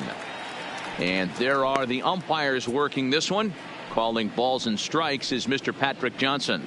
Yeah, Dan, we got Patrick Johnson behind the dish tonight. Fairly standard strike zone most of the time, but he's definitely a pitcher's umpire. I always felt like this. He'll give a little bit on the corners, both inside and outside. I think he's a fair umpire, but I would rate him more as a pitcher's umpire than a hitter's umpire. Might have been cheating for another fastball, trying to get the head to that one early. Pitcher pulled the string with a nasty breaking ball and had him a little bit out in front. Hernandez on at first, nobody out. Now this is hit not all that hard out to second. He's got it to second for one, but he'll put this in his pocket and be content with just the one out. So one gone in the inning here with a runner at first. And up next will be the right-handed hitting Jose Martinez. First delivery to him on the way. Not close with that one. It's way above the strike zone.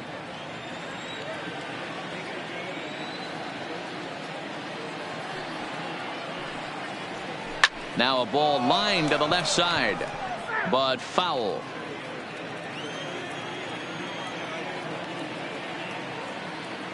Now a throw over to first, and he has to dive, but he's back in easily.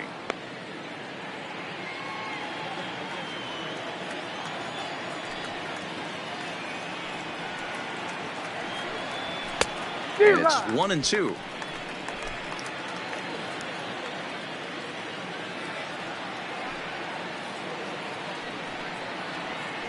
And it's fouled away.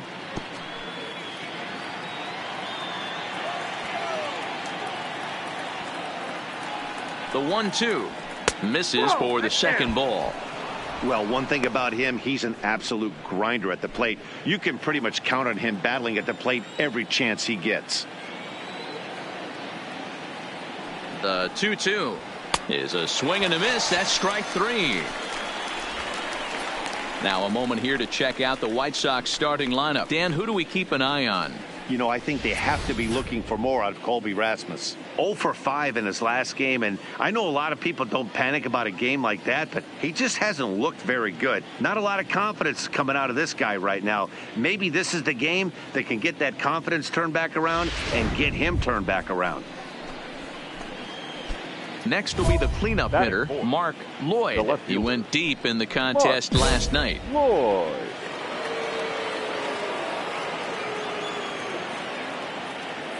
He's ready. Here's the first offering. This is center.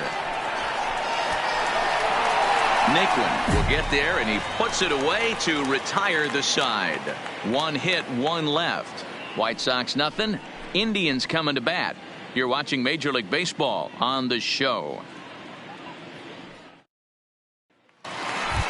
Now it's the all-world all-star shortstop Francisco Lindor. He comes into this one ranked number 6 in the American League home run race. Yeah, guys, this isn't a shocker right here. He is definitely known as one of the best pure power hitters in baseball these days. And guys, you take a look at the White Sox entering play here tonight. 4-2 over their last 6 games, including a win last time out. Hey, they come into game 2 of this series riding high. A huge one-run victory yesterday, able to do the little things to put them over the top. Hopefully that leads to some momentum in game 2. And it's a called strike to even the count at 1.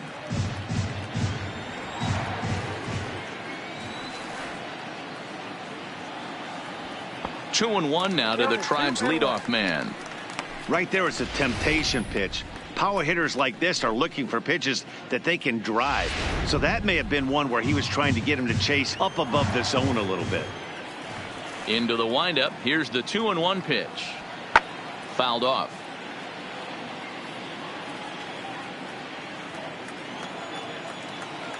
Here now the 2-2.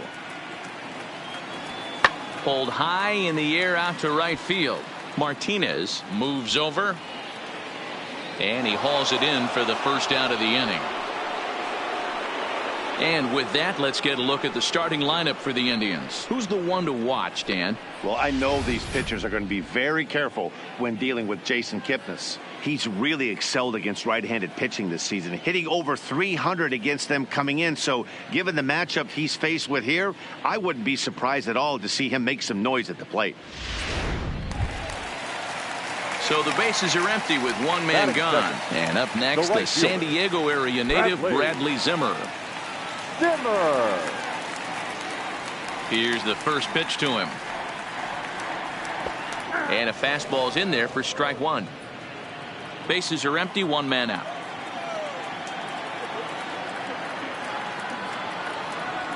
Now a late bunt attempt here, but he misses strike two.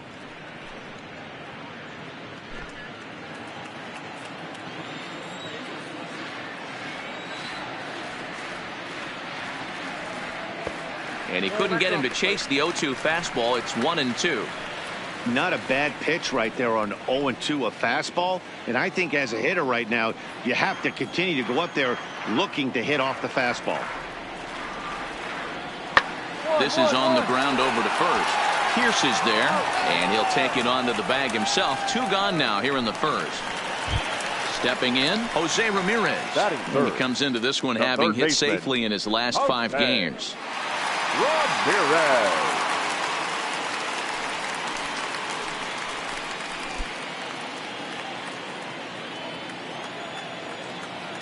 First pitch of the at-bat. And he'll look at a first pitch curveball that's in the dirt. It's ball 1. His career line against Roark up until this point. He has an even 10 hits in 32 at-bats. He's taken him deep once.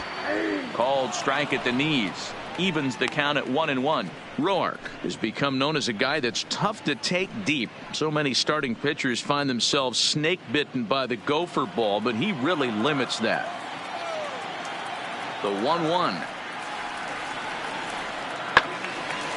Out in front as this is pulled foul into the seats. Bases are empty here with 2 men out.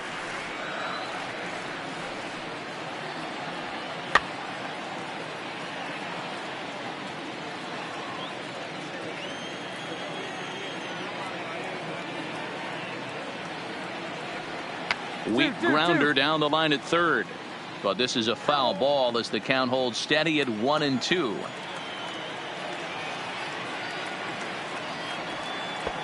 One-two is an off-speed pitch. No dice. It's 2-2. These are the great matchups that happen throughout the course of a game. I don't think as a pitcher you can give in right here. He's a great hitter at the plate. He knows it. You know it. Keep executing. Maybe get him to roll something over. Hit to short. Throw in the dirt, but a good scoop at first saves an error as this side is retired. Second inning coming up from Progressive Field with no score. And here's the big right-handed power threat, Trey Mancini, as we run you the numbers to see the splits between July and August. Mancini.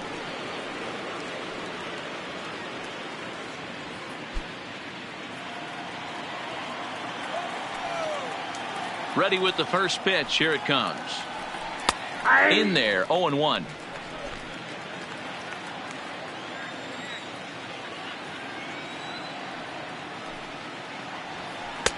One ball and one strike to their DH here tonight.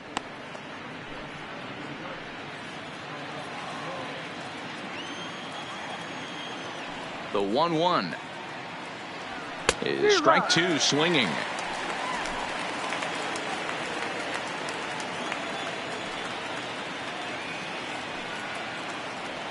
And the knuckle curve that time got him swinging, and that's the first out. Time for a look at the Cleveland Indians defensive setup today.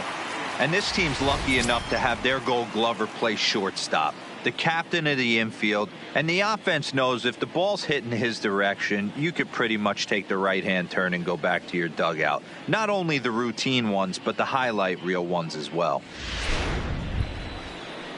So the base is empty here with one away. And up next, the utility man, Johan Camargo. Johan Camargo. First pitch coming. Here it is. Oh, and he leaves the fastball up there. Mistaken location. He is going to pay for it dearly as that ball is sent over the wall. A home run. A solo shot down the line in right. Number 21 for him on the season. As the White Sox are on the board first, it's 1-0. As soon as this thing left the bat, you knew it had the distance to get out of here. The only question was whether it was going to stay fair or not. And that question. The catcher Devin Mesoraco stands in as he's got a chance to tie this ball game up with that equalizing run just 90 feet away at third. Pulls this one in the air out to left. Lloyd has it in his tracks. Makes the catch, but the runner from third breaks for home. The cash in here as the run is in to score from third. It's 1-1. Obviously, he's hoping for more up there with the bases loaded, but you can't be too upset with the sac fly.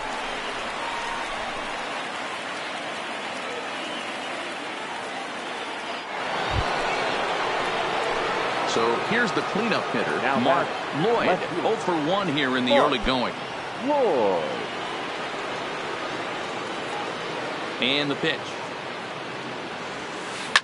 Now a swing, and this ball is crushed straight away center field.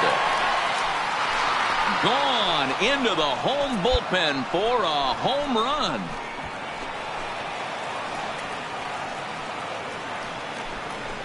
So it's a solo shot to dead center. He creeps closer now. His 71st on the season as they stretch the lead to 5-1. Well, they've got the elevate and celebrate thing working in this one, guys. That was their 4th big fly of the game. Yeah, Matt, boy, what a different ballpark this place plays in Cleveland. That old Municipal, they called that the mistake by the lake. But Progressive Field, this is a tough ballpark to hit them out of, D-Row. You know, this is an interesting ballpark, Dan, and that's why what they were able to do today on the offensive side was so special. This place early in the season plays super big. It's cold out there. The ball is not traveling. Once the summer months heat this place up, right center becomes a nice option. 2-0 now.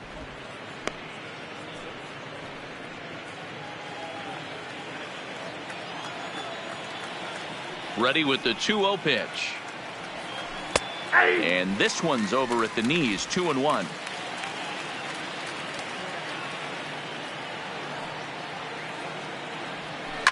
Now this one is crushed, also to deep center. Naquin going back on it, and it's gone.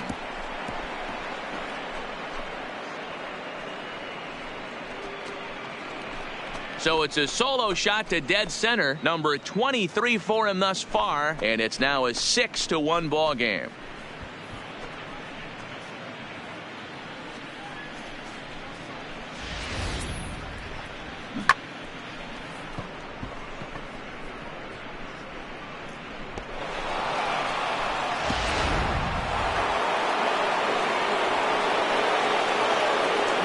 And the next in is Johan Camargo as he takes a cold strike at the knees. It's 0-1.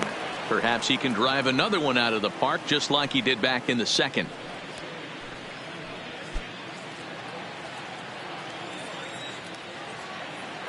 The windup and the 0-1. There's a good breaking ball as it gets the bottom of the zone. Still only one out in the inning.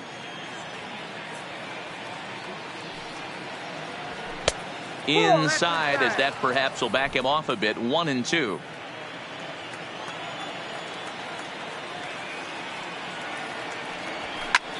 Skied into straightaway right. Waiting on it is Zimmer. Makes the play, and there are 2 gone now.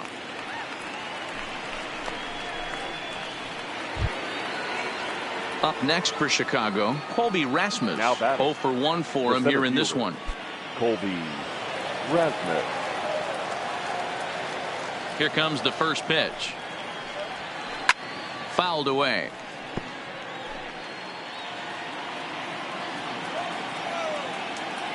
Nothing in 1 count. Here it comes. Started the breaking ball far too inside that time. Laid off for ball 1. A ball and 2 strikes now. 1 ball, 2 strikes. The 1-2. Is swung on and missed. He got him on strikes.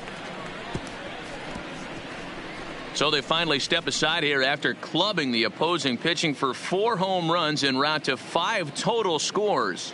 We'll head now to the home half of inning number 3. It's the White Sox 6 and the Indians 1.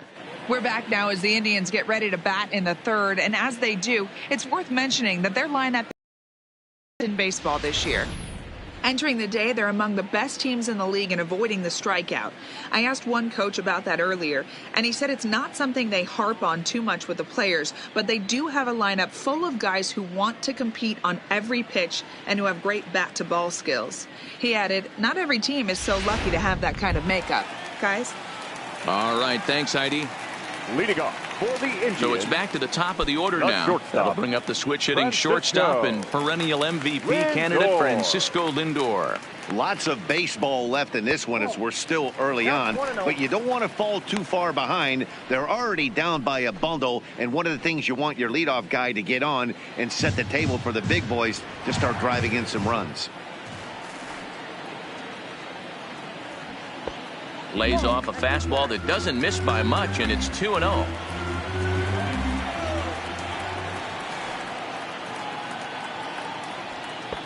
And he gets this fastball over. It's 2-1. Pretty adamant about working him inside right now. Back-to-back fastballs, and that one was able to find the zone. The 2-1. Just got a piece of it as it's fouled back.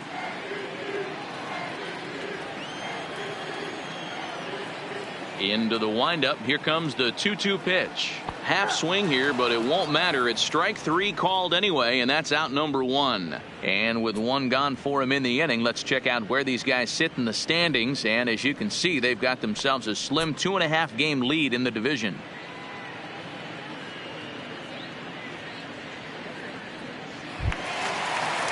And that'll bring in the San Diego product, Bradley Zimmer. The right fielder, number 4, Bradley Zimmer. Ready to deliver. Here's the first pitch. And he'll miss the target away with the fastball. It's 1-0.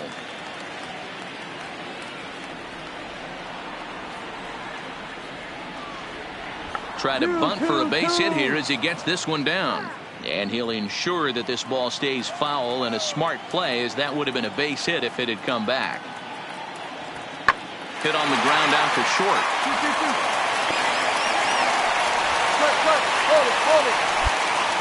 Hey, you know what? You could slowly start to see that batter leak out over the plate. That was 3 straight pitches on the outer half, and he was able to dive out there and get an opposite field single. Nice job. First delivery to him on the way. Upper part of the strike zone, a dangerous pitch with the changeup, but he laid off. Pretty lucky to get away with that one. There's not a situation ever where you want to throw a high changeup. And the tag is on him to retire the side. 1 hit in the inning, but no one left. On now to the top of inning number 4. The White Sox lead this one 6-1. Striding in, Steve Pearce comes into this at bat 0 for 1 in the ball game. Even though they're up by a boatload early on in this one, you can't get complacent and get lazy. They got to keep the gas pedal down, because this team that they're playing can strike and score a lot of runs too. Now some movement in the Tribe bullpen as a right-hander starts to loosen up.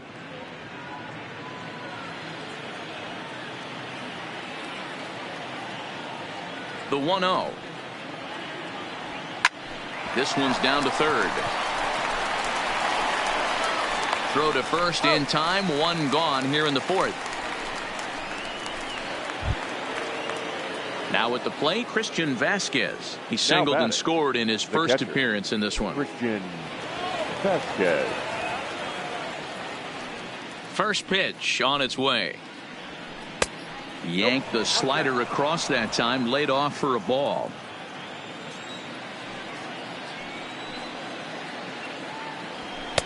Oh, much too tardy on the fastball. 1-1. Hey, I get it. You're all in fastball. You're pulling the trigger at almost anything. But that is way too high. He's going to have to lower his sights. The 1-1. Misses. Ball 2. 1 strike.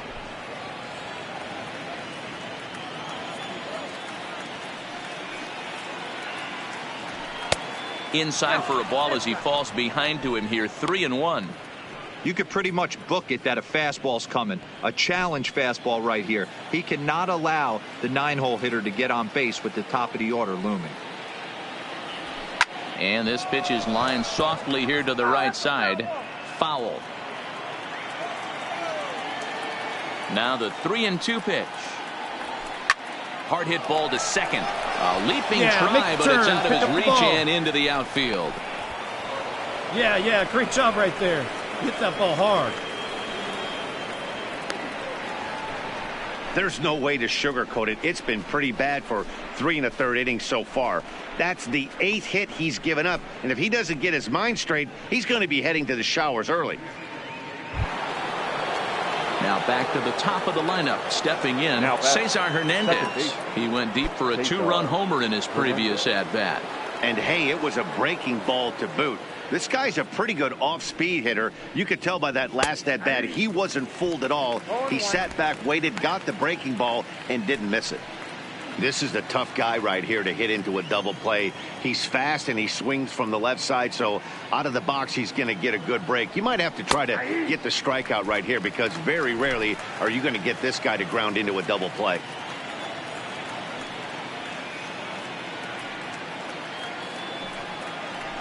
A great pitch there as he couldn't get extended on that one, and he's down on strikes for the 2nd out. That was a nasty looking slider that time. Yeah, that was really well executed, Matt. A classic strikeout pitch. You think it's fastball middle in, then it starts bearing in on your back leg, and unless you hit it out front, there's nothing much you can do with that. Number 5, shortstop. Standing in now, Yolmer Sanchez, as the first pitch to him is taken low and away for ball 1.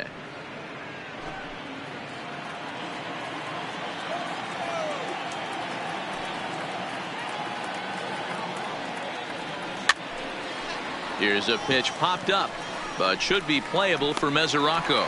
And he'll get under it to put it away in foul territory, and that ends the inning. White Sox leave 1. They hold on to their 6-1 lead.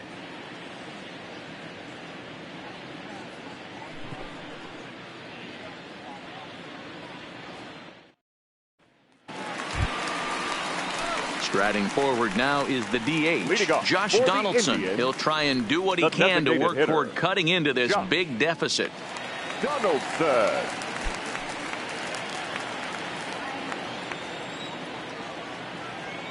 Infield in the overshift here. Now the pitch. And they'll try and get him out in front to start the at-bat, but this misses off the plate away. It's ball 1.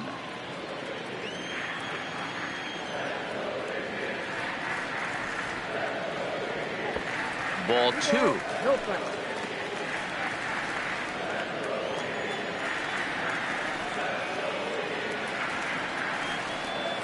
And here's a fastball for a strike. 2-1 now.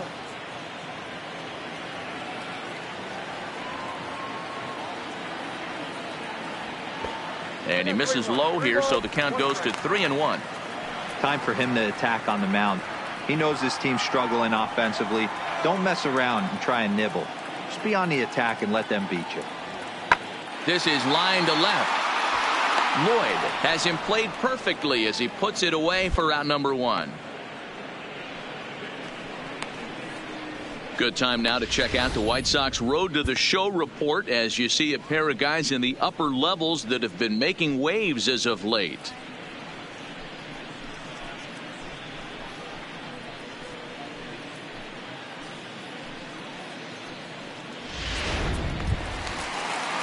So now Carlos Santana, his career line against Roark up until this point. He has 9 base hits in 50 at-bats. He also has 1 home run. Below the knees, 1 ball, no strikes. Santana is unlike many of today's hitters in the sense that he doesn't have a lot of swing and miss in his approach at the plate. More often than not, he gets contact, and I'm sure that makes him a frustrating hitter to face from a pitcher's standpoint. You know, he takes his chances when he has count leverage. Without question, 1-0, 2-0, you'll see this guy try and get nasty a little bit, but he stays within himself. He knows what his strengths are, and he tries to drive the ball right back where it came from. 3-0 to him now. Now the 3-0 offering. And this one misses to Santana, and he'll take that free pass down to first.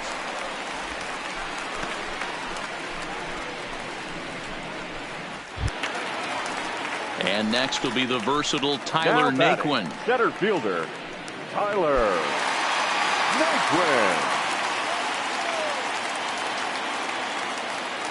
First pitch of the at-bat on its way. And this pitch is taken on the inner half for strike 1. Santana, base runner at first with 1 out. Called strike 0-2. The guy on the mound must have a different scouting report than we have right here. This looks like a beautiful situation for a double play right here, but he continues to pound up in the zone. Looking to put him away. Here's the 0-2. Not close with the off-speed pitch taken for a ball. The intent with that changeup away was one thing and one thing only. Get a double play ball. Nice job to lay off it at the plate, though. The 1-2 is taken for ball 2. Flip a coin right here with this next pitch. After throwing 2 fastballs to get ahead, he's been able to lay off both those off-speed pitches. Looked like he's seeing it pretty good. Here now the 2-2 is swung on and missed, strike 3. What I like about that strikeout, guys, is that he came back with a fastball on 2-2. He was heading to count 0-2 earlier, but instead of continuing to nibble a little bit, he decided to get aggressive again and to challenge with his hard stuff. The batter, number 22. And is the second baseman, Jason Kipnis, as he will look at a first pitch fastball for ball 1. 1 run, 2 hits, no errors to this point for the Indians. Left it up in the zone, but it's a strike, 1-1. Hey, I don't mind that batter taking that strike right there. He's walked a couple people early in this game. Got to find out if he can find the zone. If he wants to walk them all in, we'll take it. A ball and 2 strikes to Kipnis.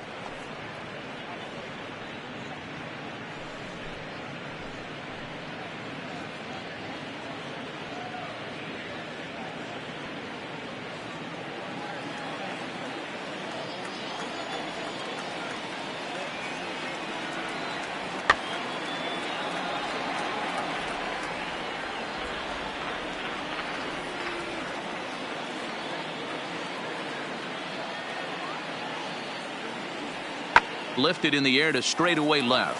Lloyd sprinting after it. He can't get there, so the inning will continue. And they show a little life here as the lead shrinks to 6-2 now. Well, the beat goes on with this guy. Runner in scoring position. No doubt when he comes up, he's thinking RBI. What does he do? Double the drive and another run. This guy is a money run producer. Ready with the first pitch. Here it comes.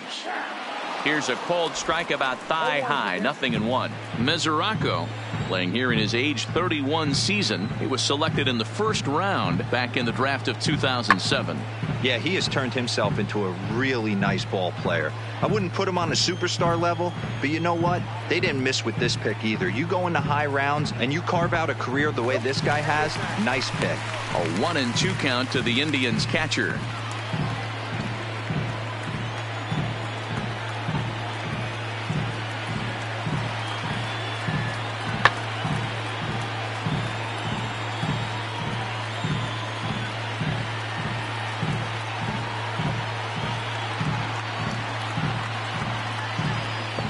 To 2 balls and 2 strikes now.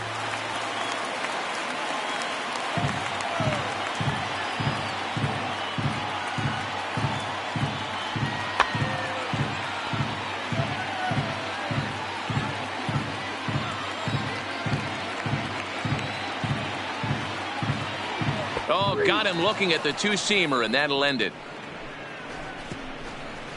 So 1 run on 1 hit, no errors, and a runner left. On to the top of inning number 5 we go. The White Sox lead it 6-2.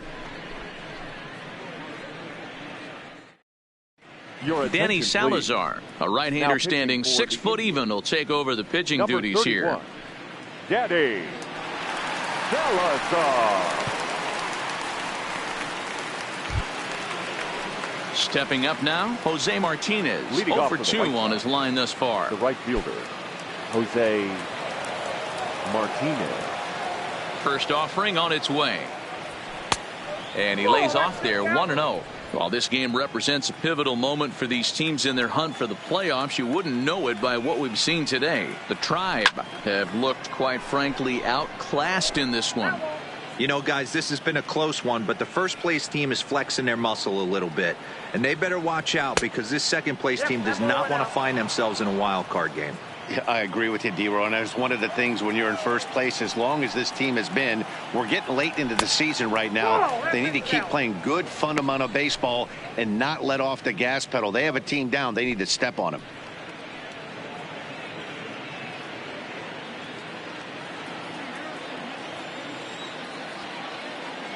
The 3-1.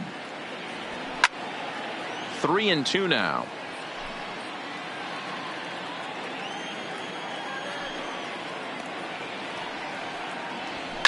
Takes this the other way to right, but he will come on strong out there in right and pull this one down for the first out. Good contact to start out the inning. Thought he might be on base with some sort of a hit, but it hung up there too long. Just unlucky that time. Now batting. In now, Mark Lloyd, as he'll get out ahead of a changeup and swing through it for strike one. He's working on a 1-for-2 game so far.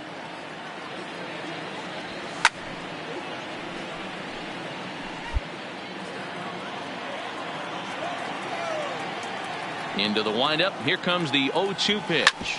Sent down to second. Throw gets him, 2 down.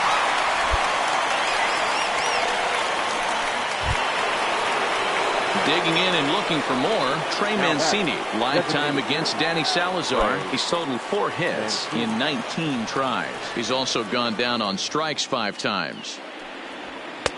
First pitch fastball off the plate there, and it's ball 1.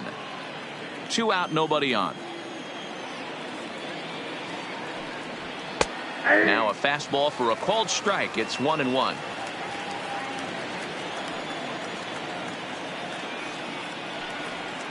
Who jumped the gun a bit on that swing, and he's down 1-2.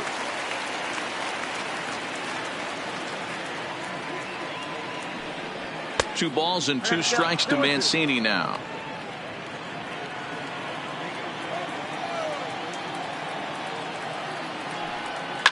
And he fouls this one off.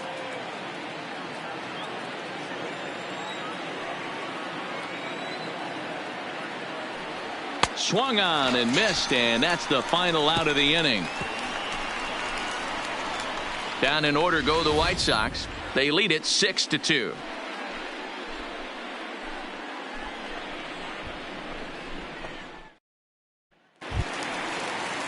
Leading off the inning, Jordan Luplow, and they'll need him to get something going here. This one doesn't look good so far. Down by a boatload as we enter the middle innings. It's about time they get something going, and the last thing you want to do is fall behind where you have to score a bunch in the 8th and 9th inning. Set to deliver the 0-1. And it's fouled away.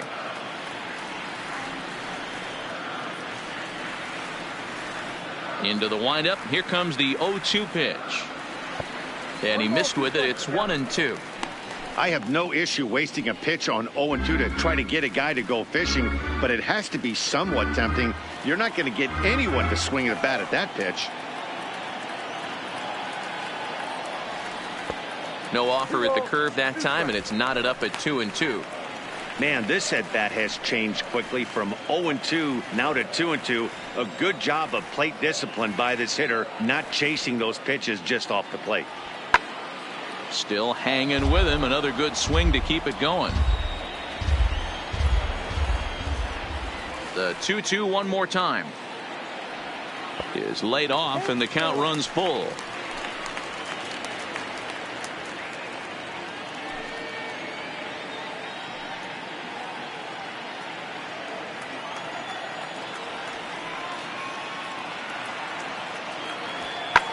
Skied in the air to straightaway left. Lloyd has it in his tracks, and he hauls it in for the first out of the inning.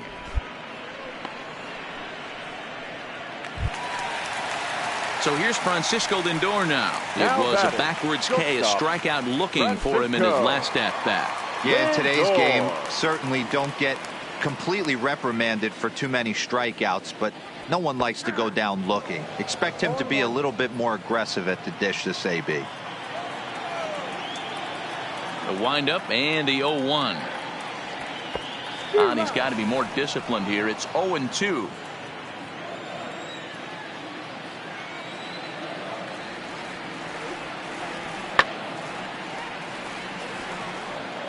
One out, nobody on.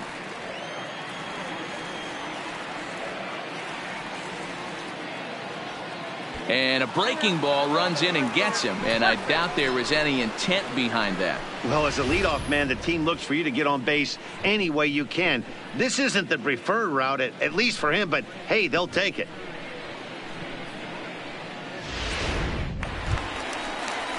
So a runner on first with one out right now. fielder, And up next, 4, the San Diego area native Bradley Zimmer.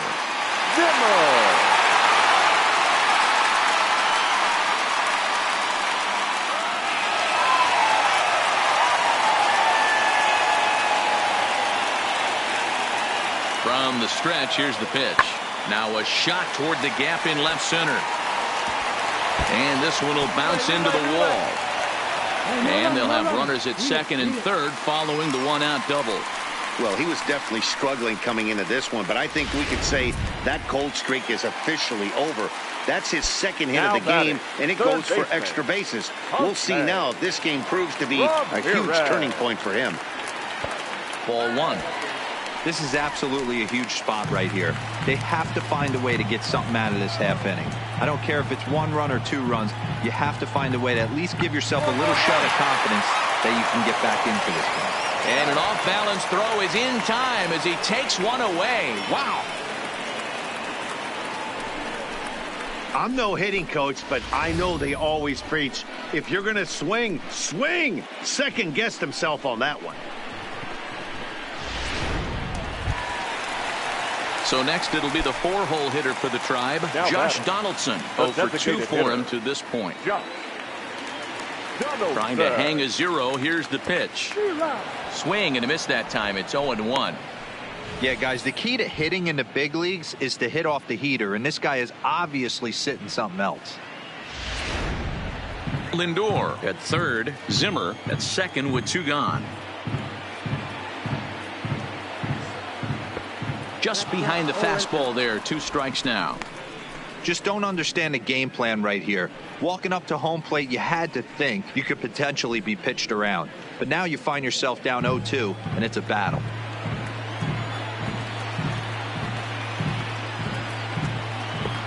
Down and away, it's a ball and 2 strikes. I like that they went away with that pitch right there.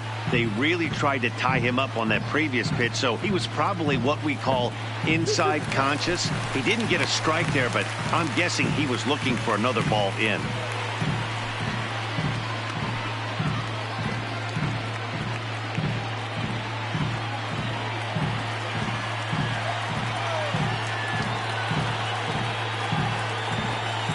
And he's down on strikes, so they get 2 men into scoring position, but that's as far as they'll.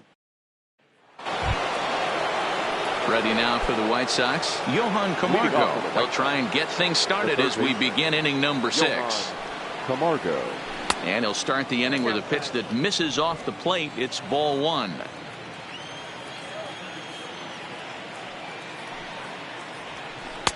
Two 2-0 now. No strike.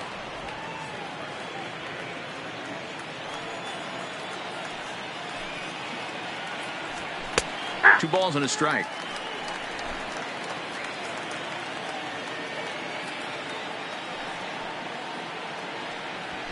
Now a ball lined to the left side, but this is a foul ball.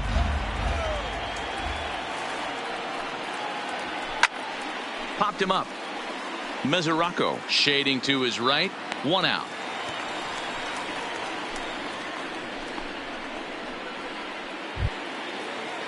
One gone now for the center fielder, now Colby batter, Rasmus. The center fielder.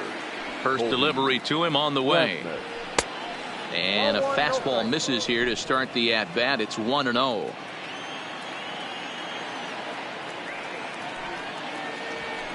That's by him for strike 1.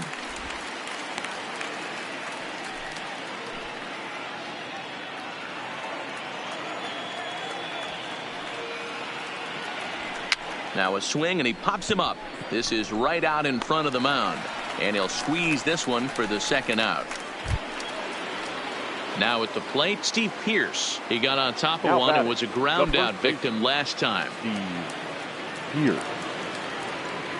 First pitch of the at bat. Nope. A ball and no strikes. 6 runs, 8 hits, 1 error thus far for the White Sox. 2-0 now.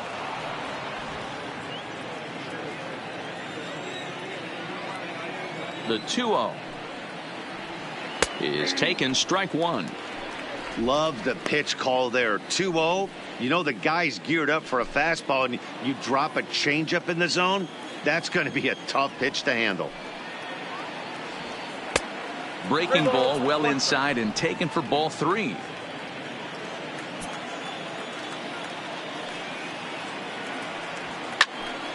Right side, but it's going to be a foul ball. Bases are empty here with 2 men out. And the inning goes away in unceremonious fashion on a swing and a miss at a ball way outside the strike zone. 1, 2, 3 go the White Sox. They lead it 6-2.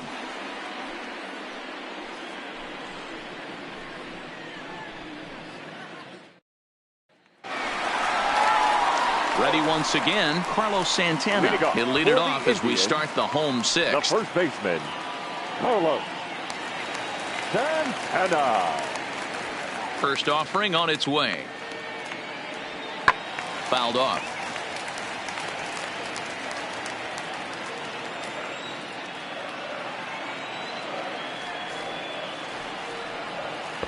Good take there to lay off the high fastball.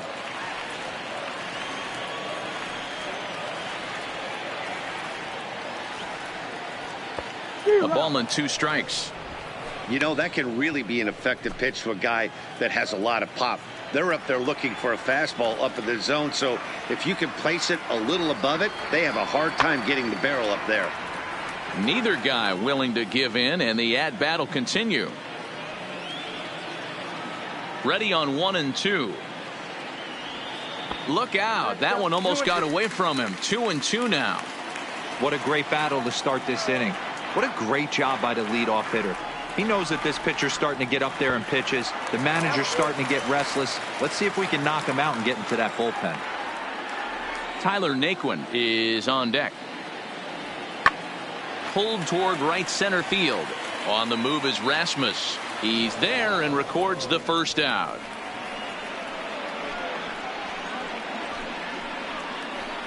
Here comes the White Sox skipper out toward the mound. And a change is forthcoming, as that's going to do it for his starter here this evening. He'll wind up lasting just 1 out into the 6th inning, but he'll leave with the lead and was effective in this one. Jose Alvarez, a 5'11" left-handed reliever, enters to take over on the mound now. Jose Alvarez.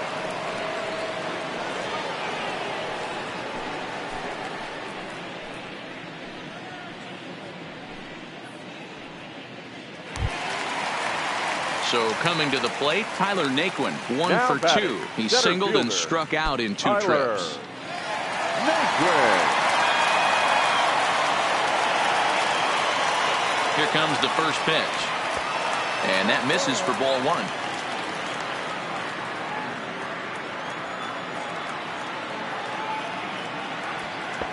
And he won't bite at that one either. It's 2-0.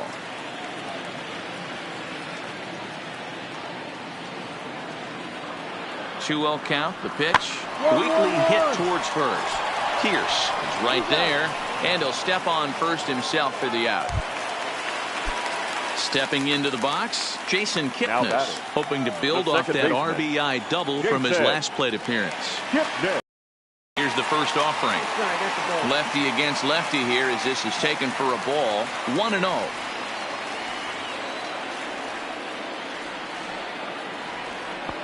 That's wide. 2-0.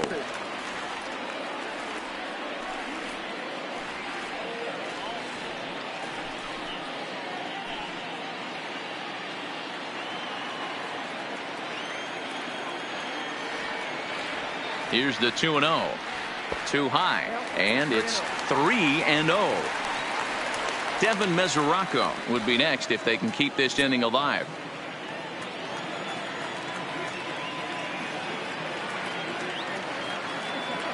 And this one misses inside. A ball he walked in, and they've got themselves a 2-out base runner. So striding forward now, Devin Mesoraco. He got called out on strikes his last time through.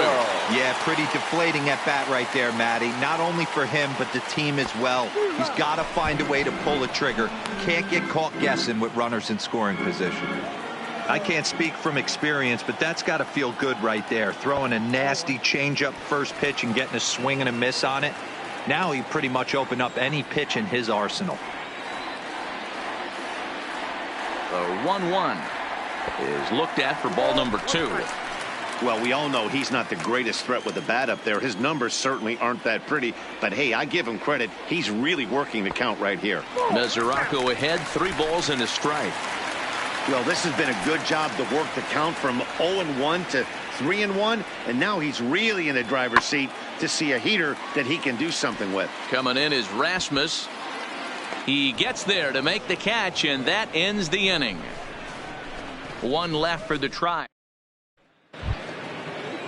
Stepping up to the plate, Christian Vasquez. 2 hits and 2 trips for him thus far.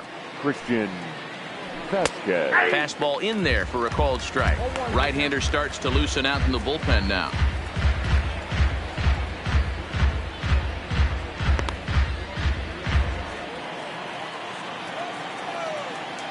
The windup and the 0-1.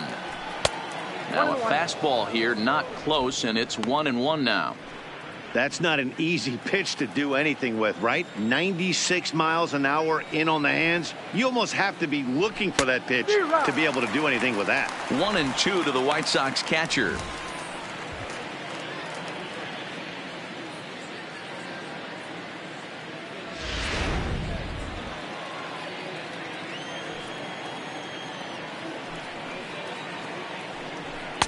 They try to come in with the fastball, but it's too far in, and it's even at 2-2.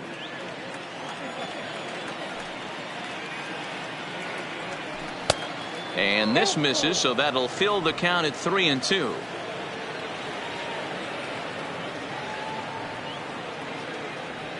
And a good take there as they'll have a leadoff man aboard to start the 7th. It's ball 4. And that's what you want from your leadoff hitter. Shows some great patience and discipline, making the pitcher labor to start the game. The result is a leadoff walk and a chance to make some early noise. The batter, the second baseman, Cesar. Into the box, Cesar Hernandez, as he'll go after the first pitch and bounce it into foul territory. So far, 2 for 3 in this one.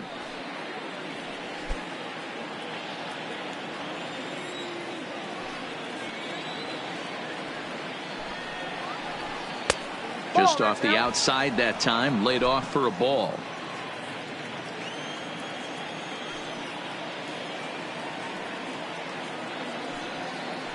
The 1-1 home. Lofted in the air out toward right center. Naquin's on his horse. He's there and records the first out. Stepping in and ready for another shot, Yolmer Sanchez. Lifetime against Danny Salazar. Comes in with 6 hits in 42 ABs. He's taken him deep once. First delivery to him on the way. There's a changeup taken, but it finds the zone on the inside.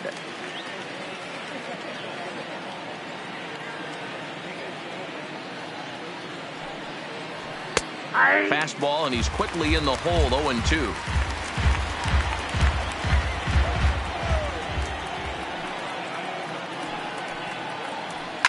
High in the air down the right field line.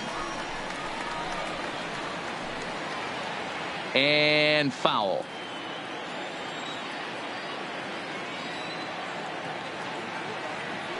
Another 0-2 home. Now look out as he's got to hit the deck here. It's ball 1.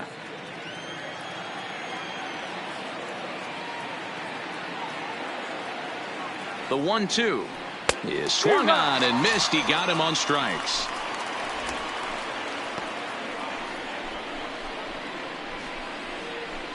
Ready for another shot now. Jose Martinez 0 for 3 to this point. Yeah, not his game so far. He's such a good hitter. We all kind of expect him to pick up 2 or 3 hits most of the time. That's not really how baseball works, though.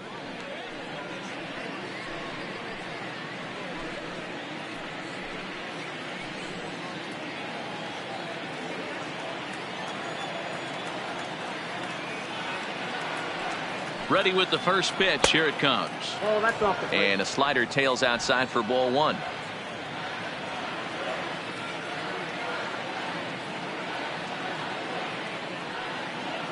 The 1-0 home. That one's going to find the seats. Strike 1.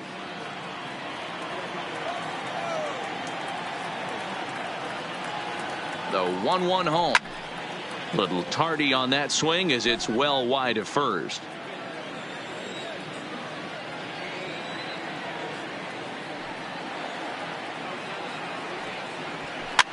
And he popped him up back into foul territory behind first, and no one will track it down.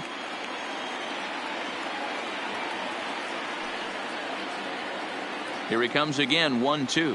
Slider whiffed on for strike 3. A great pitch to put an end to the inning.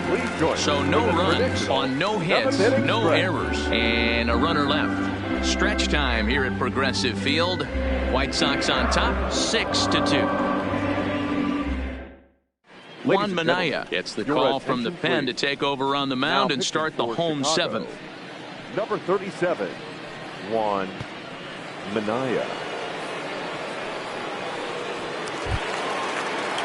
Coming to the plate now, Jordan Luplow. He's 0 for 2 in the ballgame so far. It doesn't look very promising so far in this one as we move into the later innings. Down by a bundle, it's time to get some base runners and hopefully a long ball to get them back into this one. Fastball too high to start him out here. 1-0.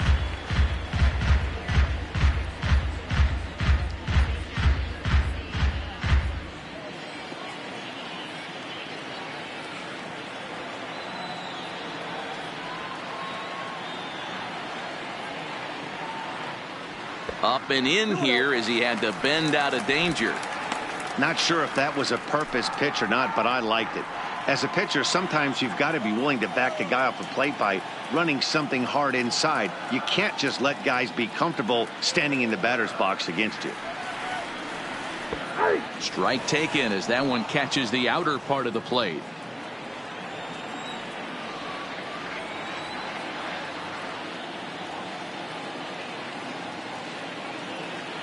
Here's the 2-1. Lifted in the air out towards left center. Lloyd on the move, and he tracks it down. Nice play for the first out. So the Indians lineup flips over, and to the plate, Francisco Lindor. 0 for 2 with a hit by pitch so far. Matty, he checks every box. Charisma, smile, hits from both sides of the plate with pop, defense, you name it. GM's dream right here.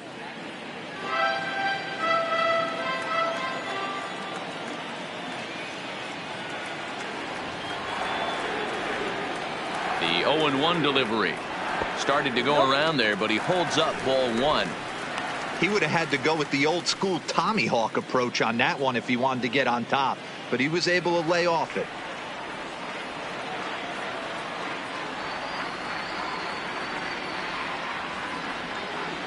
Hit softly on the ground to third.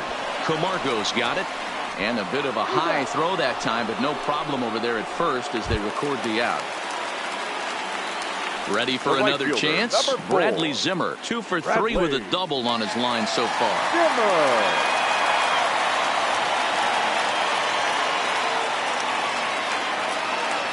First pitch of the at-bat. Slow roller out to short.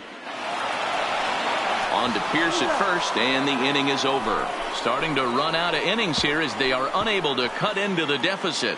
We'll look ahead to inning number 8 now. It's the White Sox 6 and the Indians 2. Tyler Olson will come on in relief now as he'll make his 35th appearance of the season. 49, Tyler Olson.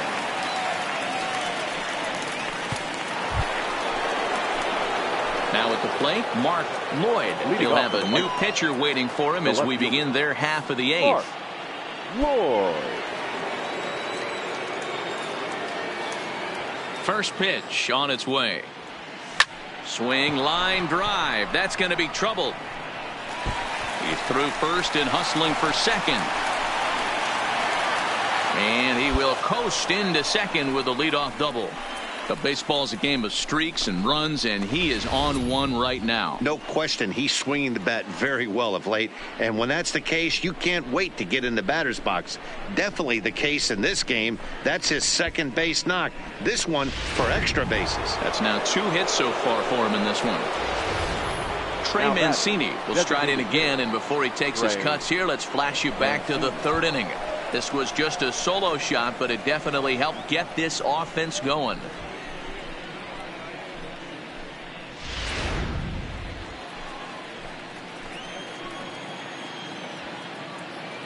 Here's the first pitch to him. And this is low, ball 1. With this one almost in the books, the story was clearly the long ball. What are your thoughts on this offense, fellas? Well, Matty V, I don't know what your thoughts are, D-Roll, but boy, when the weather starts to warm up and the ball starts jumping out like this, it's clear that the pitchers need to start making better pitches. Yeah, just great approach. No one really chased today. Really stayed staunch on their ability to get that pitcher to come into the heart of the plate, and they did damage with it. And he might have another one as this is hit high and deep out to left. But he's going to haul this one in on the run as he winds up just shy of the wall for the first out. Throw back to second, and that's a double play.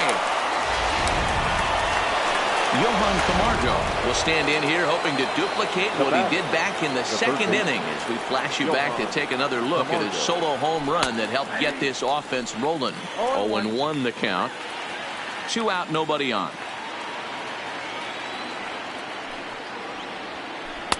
Slow curveball like a balloon, and he couldn't hold back. It's strike 2.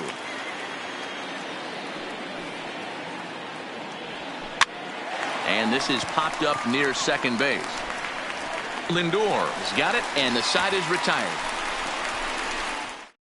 Doing here for the White. Well, it's almost automatic for this guy as he puts another game on ice. That's save number 40 for the season. Clearly, this guy is one of the best in the game. A 6-4 finish in tonight's affair. The Chicago White Sox pick up win number 70 to top the division. Tanner Roark earns win number 7 on the season. Trevor Bauer struggled and gets the loss.